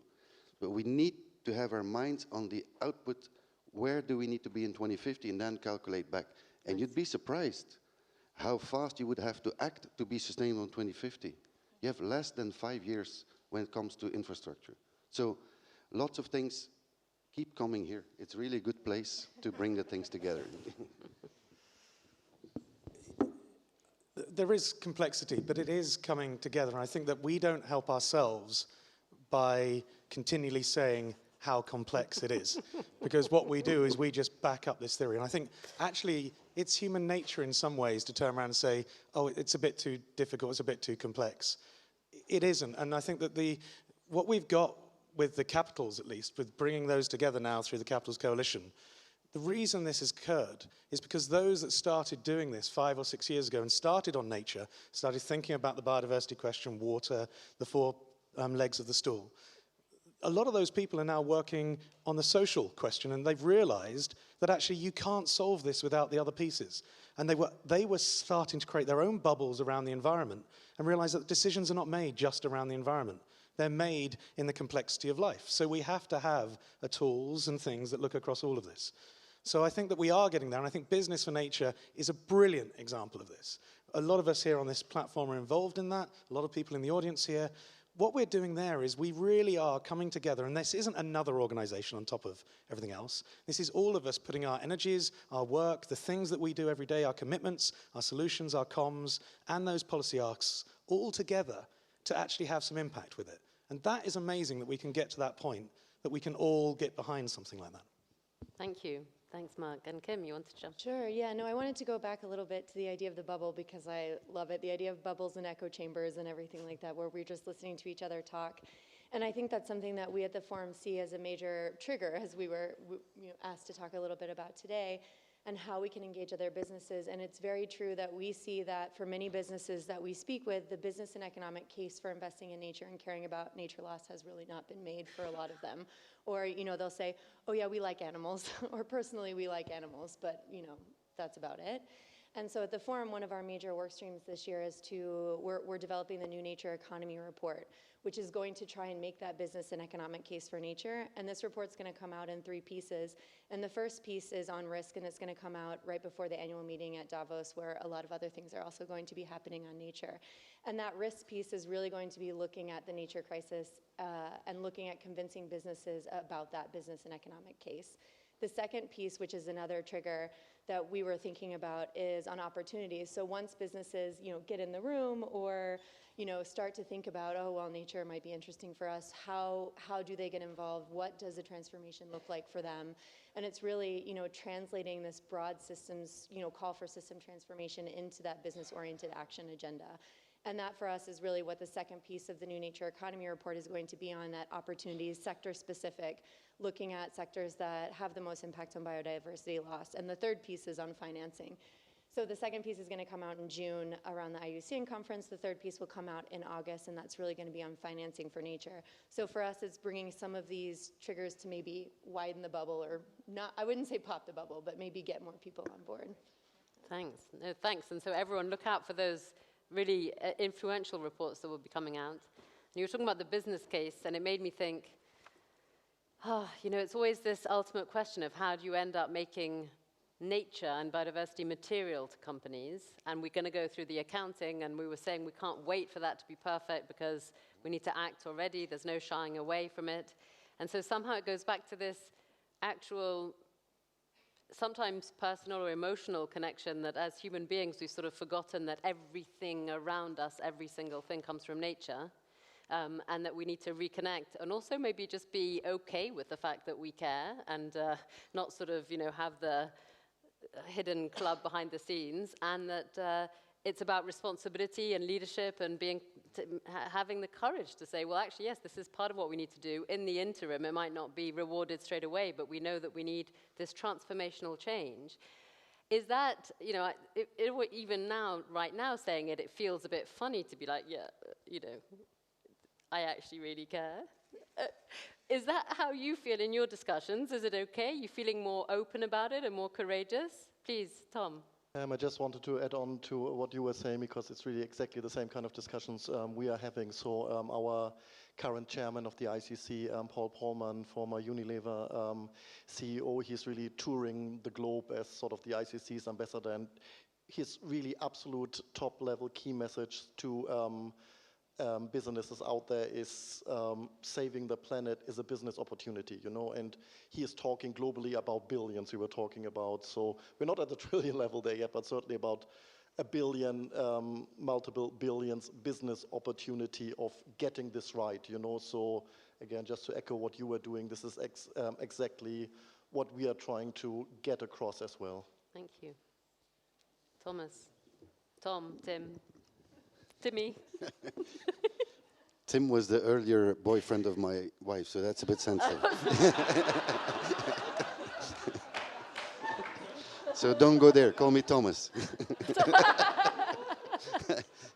We're fine, more than 25 years married, so fine. Anyway, coming back on the business case, what I find, and I keep saying, having worked on the two planets, basically the corporate and the finance planet and then the environment planet for 2 years, we're still trying to move planets together. I'm very optimistic. Why? It's not the first time that we've seen the sustainable finance renaissance. I mean, I go along quite a way back. We've seen it time after time. This time it's going to be really different. And that's because of the business case. We're no longer, let's try to do something good for the planet, which is what we all intrinsically want to do. It's become a business continuity issue. Do I have water next year or in 5 years to run my business? And that's not a Sahara thing. That's bloody Belgium, which is running out of water to produce concrete, where they have to stop factories for a couple of weeks in the summer, which people in Spain would call peanuts. But it's because we're taking out too much water out of the soil, so it's a resource efficiency thing. It's the fact that we moved to 10 billion people. Mm-hmm. So more and more companies, and I would still consider them the champions, if you give them a tool, which what the natural capital folks have been doing, they say, okay, what is my total footprint? Not X, Y, and Z, and a little thing here, and then the next thing something else. What is my total footprint? To what extent is that giving me a problem? Mm. We're more and more seeing the things aligned. That's where I think this famous accounting, which is a risk management thing, risk is the key connecting factor. That's it, but then is the water scarcity, great that it's been recognized by the sustainability teams, does it feature on the company's risk profile? Well, the folks, the Carings and the BASF, they're all starting to look at it. More interestingly, and that's where accounting is a useful thing to connect, but accounting is still, on finance, it's still very much backward-looking. Yeah. We need forward-looking. And then we're in cash flow analysis. So the similarities, in fact, you bring a nature and environmental agenda to the business community in a language they feel comfortable with. And I believe that I have seen that it connects right away. The ones that need connecting now still, which is why I need to take my plane at 1:30, help me, is to rush to Brussels, because also there I look at my colleagues, the notion that this is important is starting to trickle through in the policy-making context. And we need that combination. We need policy to create the business environment, to enable. We need the business to come in and deliver. Thanks. And that's the partnership we need. Go ahead, Bernardine. Yeah, I just want to confirm indeed that of course businesses are feeling worried about things that are going on, and that they start to understand that there is an impact. There's an impact of biodiversity on their business, and on the other hand that they have an impact on biodiversity. But they want to understand. So what I feel is needed outside, you have to go outside of the bubble and communicate more, and communicate in a very specific way. It's like sector specific. Region specific. Make it very tangible for the companies so that they can act. There should be a perspective, a concrete perspective on what they can do and to understand. And also I feel that therefore it is very relevant that we create opportunities for business and that we inform them about these opportunities. It's not something that is obvious for business. No. It is something, so get out of the bubble and communicate to the to the businesses and make them understand what is at stake. I think that there's still a lot of awareness raising needed and very much. Mark, and I then we're agree. going to go out to the audience and on slide if there are other questions for the panel. I completely agree, and one of the good examples of that, I think, is here in Madrid, when David here is running the platform for the Natural Capital Coalition. And what they've done is they've focused on the energy sector, because that was an area where there was real interest. They've brought them all together into one room, all parts of the energy system, from transition all the way through to extractives, etc., and are looking very practically at what they can do at a local level, understanding that these are international companies, though, so what can we then take that out and learn with some of the other platforms around the world. But we've tried several times to look at SMEs, to look at the small, medium enterprises and address that. And unfortunately, we're not quite there yet. We're dumbing down the work. I mean, we can't just take it out. We need more tools, we need more thinking about it. The way to do it, I think, is what you were saying, is take it to a regional question. What's the question you're really trying to grapple with? And then bring all of that community together. Bring together the governments, the finance, the big companies, the small companies. And that's the way we're going to really get this embedded. Thanks so much, Mark. I don't know if this was planned, but I'm interested to hear if there are people in the audience who have questions for the panel or reflections. Yes, the gentleman in the corner there, please. Sorry, Jerome. Yeah, they're standing up. Oh, it's fine. Hello, thank you very much indeed. I'm not going to speak on behalf of my foundation, just on behalf of me, no? John, I have not listed the word ethics in the whole sessions, no? And today we have seen some companies in my session that speak about ethics. They don't care about indicators, they don't care about the economics of ecosystems, they don't care about consumers. It's because they believe in that, okay?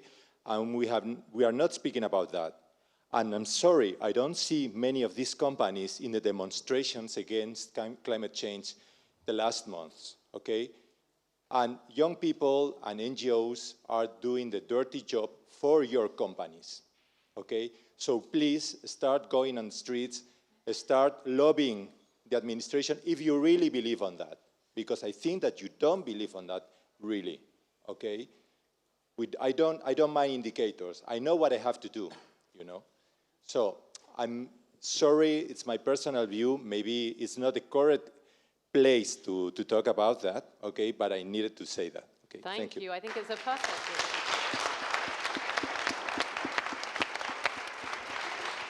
Yeah, I think I very much welcome your comment, and I think it's the right place to ask these questions, so thank you. Thomas, you wanted to? Just a quick comment. At some point, one has to zoom in to make things concrete, but it's very clear that whether we're on any of the pillars of the triple bottom line, it all boils together to sound corporate governance, and that embeds the ethical component. In fact, one may be surprised, but there is already a mandatory provision for non-financial reporting in EU law.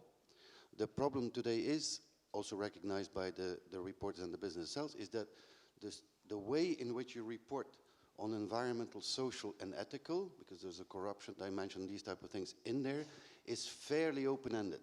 And so open-ended that it becomes not always as meaningful as one would wish. But it is clear that the direction going forward will be about strengthening that framework. And again, I'm talking about reporting and disclosure. What I was talking about earlier is about supplying the data to feed that in a credible way. So your point is taken, but I just want to give you some hope that it's not being ignored generally. Any other reactions? If not, we'll get one more maybe if there is. Yeah. Well, I can just say that business ethics is always part of CSR, indeed. So it is something that that we've been working on for ages, also with the companies in the supply chain. Whatsoever business ethics is key. So so that is maybe another reason to integrate biodiversity in the current CSR strategies, that to align it also with business ethics and other topics. I'll just very quickly add to this as well. I mean, absolutely point taken, but the point we're making here, or I'm trying to make here, is, of course, and to use mainstreaming again, corporate responsibility and ethics has been certainly in the larger multinationally absolutely been mainstream now. But the message here is, on top of that, it actually makes business sense to do good. So that is maybe the message I didn't bring across well, but that's what I was trying to say. Anything? No? Anyone else? One more, Marianne, thank you. And then we'll go to Slido. See, Marion Hammer from Global Nature Fund. We are listening about risk management and we are listening about business opportunities. And I'm an economist and I just want to, first of all, to underline that the risks we are facing now were made also because of business as usual and of the fact that we are always in a growing economy. No? So how the future business opportunities will avoid that risks are growing. Meanwhile, you are in this growing economy and always growing, and we know that our resources on the planet are limited. So how will this go together? Big question. How can we have, okay. It's a very well-made point. Does anyone want to react? I think it's something we're familiar with. Thomas? Yeah, then you've got to go. I don't want to monopolize, but quickly, hence the importance of understanding your total impact, which is a proxy for risk, but can serve all other things, which is difficult to do today. Once you understand your risk, and if you then start looking forward, you will start realizing where the constraints are on your growth. And you will start moving it around by applying solutions that we call basically green investments, or which are investments that reduce your impact or dependency on the natural capital, which is limited, scarce. I mean, we've always considered as a public good that is abundantly available, no scarcity. That's a personal comment. I think that notion is going out of the window very, very quickly, and only a few are seeing it so far. Many more need to see it. And that's the importance of the movement that is going on right now. That's where I think we will see things going fast, fast, fast. Thank you so much. We're going to now move to Slido. We're going to get into some of the policy asks. Oh, I'm sorry, Bernadine. I just wanted to mention that the circular economy is, of course, one of the solutions, or maybe the most important solution to those questions, to have a more systemic change. And that is also why many of us, I think, are working on creating these circular business models with companies. So I think there's still a lot to be done, but there is at least a direction that we should go in order to really change the system. Yeah. No, that's very helpful. Thank you for, of course, raising that. And the new CEO guide to the circular bioeconomy just came out yesterday and was relaunched today, right, Brendan? Thank you. All right. So, you'll pay me later. Can I just add yeah. to that, the circularity? Please. I think what we do need to do, though, is make sure that is connected back down to the primary resources. Because I think a lot of the work in circularity at the moment, we're creating these circles, but not having the direct relationship back down to the resources that underpin it. And we need to make sure that that's brought in all of that circularity work more clearly. So we've spoken quite a bit about incentives and making sure that nature and biodiversity becomes material to business in the mainstream. And so clearly, policy asks today, we've been talking about public policy collaboration. We're going to go to Slido, because there are a number of questions now which are based on some of the work a lot of people have already been doing in policy, and are, if implemented, which policy recommendations would be most likely to convince your CEO or business person that you work with to do more on nature? So what would actually incentivize the CEO to do more on nature? And we have a list here. I'm going to ask the panel to react to it. We're going to watch this go up. So, agree on ambitious targets based on existing science to halt the loss of nature by 2030 is in the lead right now. You can vote for 2, hence why they're both 60%. Okay, got it. Support the transformation of the current economic and financial systems. These are all pretty high level. There's a lot more detail underneath each one on the survey that Business for Nature released on Tuesday this week. Please, really, another shout out to encourage all of you to share with your business connections, business organizations, so that companies can test and provide feedback on which of the priority policy asks for Business for Nature to take forward.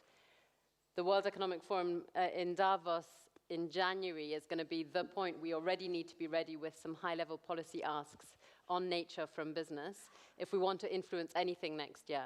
So here we are. So we've got the two top ones quite ahead of the game, I have to say here. I don't know if you can see them, dear panelists, but we've really got these two head-to-head on transforming the economic and financial systems, and then on the agreed ambitious targets based on science.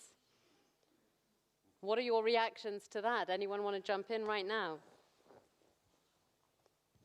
Sure, I'll just jump in to say this is exciting to see, because we at the Forum, especially the transformation of the current economic and financial systems, that's the message that we have and what we've been saying. You know, we know we're pushing past planetary boundaries. We know that small shifts are not going to cut it.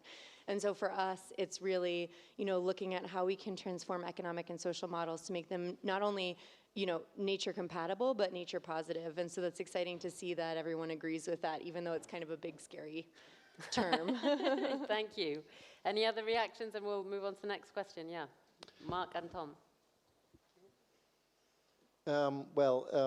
Certainly the first point about the transformation of the economic and financial system, absolutely. I mean, we're seeing all the problems at the moment with the Bretton Woods institutions and all of that. So absolutely yes, and that definitely needs to be an environmental sustainability element to that as well. The second point with the targets, I think that's what we said earlier. We should move away from, we have the targets, but now we need to do it. So I would add a point that is not on there. It's now time, and there it's businesses who need to have leadership. It's now time to come up with the technologies, and many of them are there already, implement the technologies that can get us there, you know. Thank you. I'd like to suggest that how we support the transformation of the current economic and financial systems is probably that 5, the integrating and harmonizing decisions. If we can get those decisions, the accounting that Thomas has been talking about, if we get that bit right, that's going to really help us to do 3. And the interconnections between some of these are really interesting. We can't, this is very passé, but you can't just do one of them. We've actually got to do all of them, I know. But actually that number 5 links into number 1 or number 3 very clearly for me. Yeah, thank you. Couple of very quick comments. As former Bretton Woods, I used to work for IMF some part in life. So I agree we need to change the system and the way we take decisions today. What we have been discussing already for some time, and which I believe there's consensus, in addition to keeping the financial system, financial accounting system, we need the environmental accounting system, and eventually the social accounting system. So the 3, I would say FGAP, SGAP, EGAP, those are the ones you need. And then we're going to transform in a Marshall Plan way, the way we go forward. Targets, obviously, that has its role.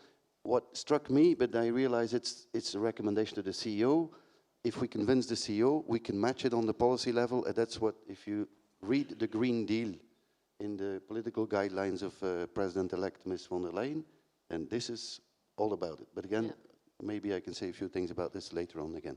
It was a wonderful transition to our next Slido question. I'd like to keep the pace here, please. So the next question is, if you were a policymaker, sometimes it's really hard. You need to put yourself in the shoes of these people, because it's easy to point fingers, right? So if you were a policymaker, which of the recommendations would be adaptable today and suitable for you to add? That wasn't the question, sorry. If you were a policymaker, which of the recommendations do you think would be ready and suitable for you to adopt today?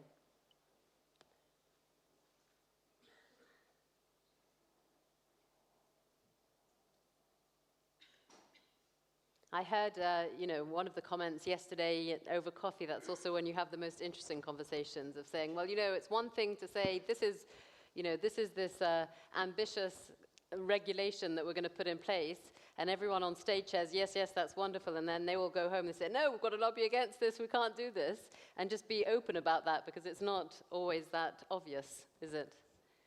So, here we go. Ambitious targets up on there too. Was it basically the same question? Interesting. All right, I'm going to get some reactions from the panelists, please. Bernadine, you look like you're ready to go. Yeah, I'm ready to go because I kind of miss one option, which is green public procurement.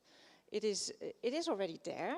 It's existing policies. It should just be implemented. It's not implemented in a in a complete way. I mean, it's partially implemented, I would say, and there are so many options. It is already there, just implemented, and that is something that should be done by, I mean, the Commission and all the European institutions, but also at the national level, at the local level. We already have that policy in place, and it could be a big trigger also for companies to really, to really invest in biodiversity if that is one of the requests in a public procurement. Thank you. Any other reactions? No? Does this map what we just had on the last one? It looks like it's about the same order, doesn't it? Yeah, it looks like the same thing. But it may have been that the questions were basically sort of asking the same thing. So you're consistent. Well done. You provided consistent responses. So yeah, there's more policy recommendations I could give, but one is that I think there should be more investment or more facilitation by the governments and by the European Commission also on collaboration locally, nationally, collaboration to find the right solutions to have a positive impact on biodiversity. And I think that is definitely something that the government should facilitate. There's a big role to play, and that is lacking. I think it wasn't mentioned in the policy recommendations. Thank you. Can I quickly jump in? Okay, yeah, Kim sorry. and then Thomas. Just to, I think it's really interesting, especially when the question was from a policy perspective, what policy would you be willing to do? And the second was make systems transformations, which is quite ambitious. And I'm not sure there's many policymakers who would be able to do that right now. I mean, hopefully there is.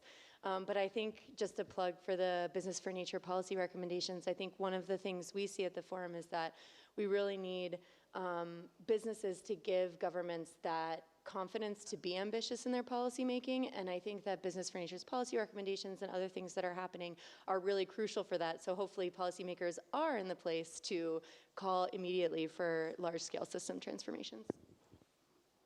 Yep. Of course you may, Thomas. It's that combination that we need. Just in case it's not clear yet, you say policymakers may not be ready yet. I mean, there's not going to be a lot of choice, because the new commission we expect to hit the road probably the 1st of December. And that's when the political guidelines will very quickly translate into policy. So we expect a first Green Deal, which is an overall communication, all these bits and pieces coming together, coming out very, very soon, maybe before the end of the year. And then, as I said in the beginning, and Danielle was repeating earlier today, we expect other flagship programs to follow equally quickly in the new year. Yeah? And then obviously there's the biodiversity strategy which is coming forward, which will set out the way forward at the European and the international level. So all these things are important to bear in mind. Also zero pollution, which is about water and air pollution and health related things. They're all part of the same game. And then obviously we cannot continue the way we go, so we need a circular economy thing. All there to promote what we call future-proofing on the economy. So keep your eyes on what's coming out at the Brussels and help us making sure that the content of it makes sense, all on the way to transforming the system. Because right now is when we need to act if we need to deliver on the promises that we already made. That's important. Cool, thanks. So we also launched this another Slido question, bringing it back home to us as individuals, and what are we going to actually take as a concrete action after leaving this conference? There are some pretty good things popping up here of consider how I travel to Marseille. Yeah, I was also thinking about that.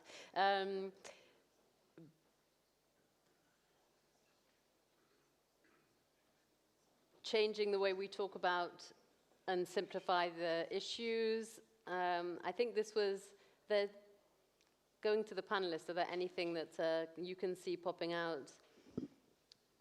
We already start. Oh, there was one about push CSR Europe to start with biodiversity. Yes, so we are launching a platform on biodiversity and industry. Yes.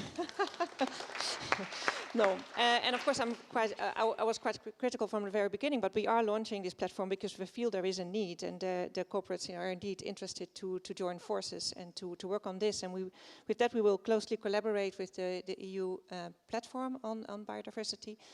and business and biodiversity. So we're looking forward to that because there is already a lot to share, and we will definitely benefit from the work that has been done through the collaboration with the EU platform. So thanks so much. We will. Super. Well, you've got your answer straight away. There's a whole bunch of things about testing and applying the different multi-capital approaches, disseminate business for nature. I love the person who said that. Start an internal discussion, sharing, etc., etc. So this was also a way of you in the audience to just make sure that you know what your next steps are when you leave here. It's so easy to have so much energy and then that just to be gone when you go home. So final question on Slido for us is, how likely is your organization, if you think about where you work, to take more ambitious commitments following this conference, or at least following the recent interest that's raising in this community?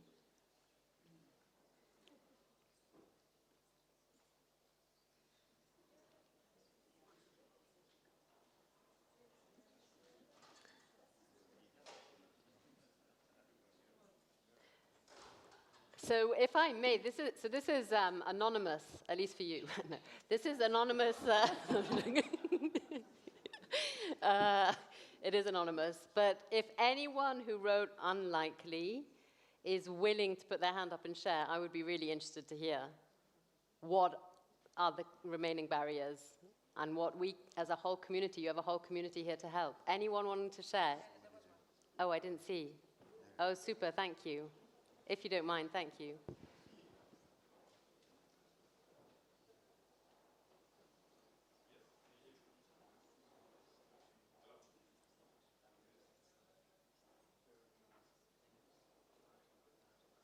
Hello? Yeah. Yeah, obviously, I pressed unlikely, although I'm not going to do it. It's likely that I'll do more, right? Because I work in this business. But I think it's unlikely that the people is going to do something else because it's not mandatory for anyone. All the people that are here are voluntaries. I've been working in these issues during the last 10 years strongly. And I'm seeing faces every single time, the same faces. It's not progressing properly. We are working as quick as snails. It's just desperating. We need to do more. We need more money. We need more policies. We need more people involved. And it's not working properly. It's just desperating for me. And that's why I put unlikely there. Thank you. And can you just keep the mic just a second? Because we are not moving fast enough. I think that we all agree on. But as you've been working in this for 10 years or so, the examples that were shared or the speeches that were made earlier today, the examples from business and from finance around these different ways of approaching it, we weren't hearing the same discourse or the same examples and seeing the same action 10 years ago. Would you agree with that there has been progress?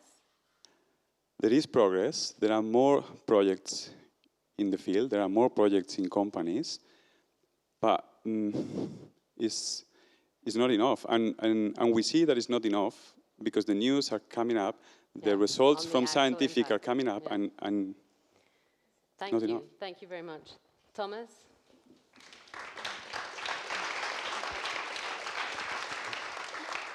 The last thing I want to do is become defensive on that point, because there's definitely the need to scale and to go much faster. I think we all made the point. What I do like to repeat is that money is not the issue. We have much more money than we have concrete pipeline coming through, projects, etc. So that's why I referred again to the 3 I's, information. If you understand what you need, then you're going to be much more proactive in finding the solutions. We need the entrepreneurship, and we need to really support it, facilitate, so that it multiplies at factors that we have not been seeing. And then we need the investors to come in and make sure they're part of the game. We see now figures coming up the screen that are beyond the 100,000s, in the millions, as I said. And just to let you know, there is something that we worked on already in the forthcoming Invest EU financial instruments for 40 billion euros. 12 billion is on infrastructure. 20% therefore is on natural capital and circular economy projects or businesses. So there is already a pot of money. I hear others saying that we need 20 billion a year. That's probably true. But we need to work together. That's the confidence we need to give each other. There's no point in increasing the money if the pipeline doesn't come through. So you need the three eyes, and you need to work them interactively and move them forward. Thank you, Thomas. We have 2 minutes left, and you need to go. But I don't want you to leave the stage by yourself. Meaning, I want to wrap up altogether, if that's okay. So, 20 seconds each, and we go down just on any final words. It's 20 seconds, final comments, starting with you, Mark. Everyone get behind Business for Nature. Don't set up other things. Let's just use that as the vehicle for next year. Let's prove that these things that we're doing really do make a difference. Thank you. Tom. I absolutely hear the slightly more negative, more worried voices here in the room, but I really feel momentum is building from the industry side. Thank you. Kim. Yes, I think, echoing what you're saying, I think that there's a lot of work to be done, and I think a lot of people are really ready to do the work, so let's get started. Excellent. Bernadine. 2 mics? No. Yeah, I also feel that a lot of work has already been done, so a lot of knowledge and tools are already out there, so I think it's time for action and action to really work with the companies and create the models that have a positive impact on biodiversity. So yeah, it's timely. I think we should start now. Thank you. Thomas. As I said yesterday morning, think nature, think natural capital, count to 4, make the sum, think big, think outside of silos, help our colleagues who will be writing the strategy with concrete proposals that allow us to combine the forces and moving forward and operate at scales that we have not seen before. Within the next 5 years, we need to be really operating at different levels so that we're on a pathway to 2030 and beyond that is really sustainable. So break even is where I think we should be ending up, anywhere between 2030 and 2050. So no material impact on the environment any more than what it can regenerate. Thank you so much. Round of applause for our panelists, please.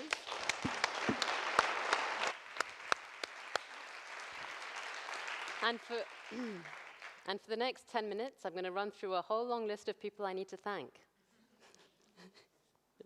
No, we're one huge team here. We're all helping each other. I think that's one thing that is very clear. But there are a few people who need to be thanked in particular, especially for this event. So here goes. Thanks for CAIXA Forum for hosting. Thanks to all the session leads and the collaborating organizations. We've got Natural Capital Coalition, now Capitals Coalition, WBCSD, CBD, Foundation Global Nature, Spain CIF, CONAMA Foundation, Business for Nature, ACIPS. I haven't finished.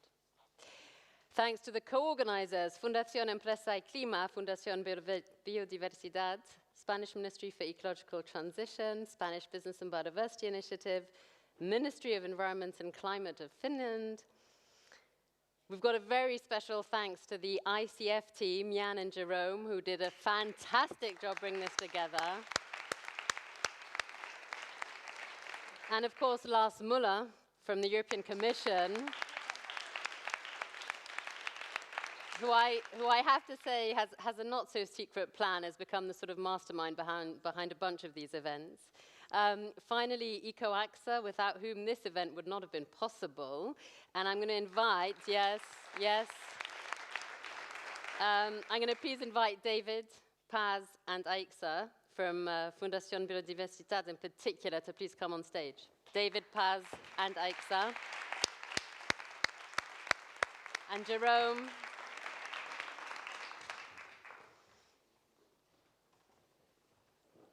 Flash mob. No. Jerome prepared a flash mob by himself.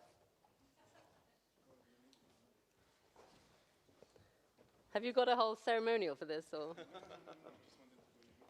So then we all clap. Is that it? Our music. Thank you so much. Has he done?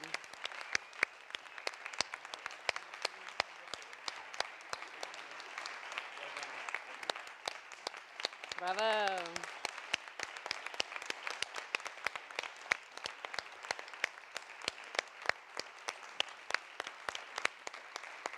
Lars, come on. Lars. Okay. Sorry? Jan is in the back. Hello, Jan. Thank you. All right, everyone, this is it. This is the end of this conference. There's more work to be done, but it's been an absolute pleasure. I've enjoyed every minute of it. And thank you so much. We'll be in touch very soon. All the best. Thank you, everyone. Thanks to the panelists. Hello?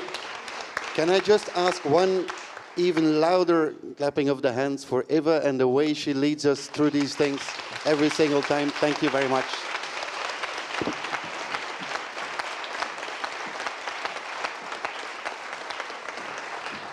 Music.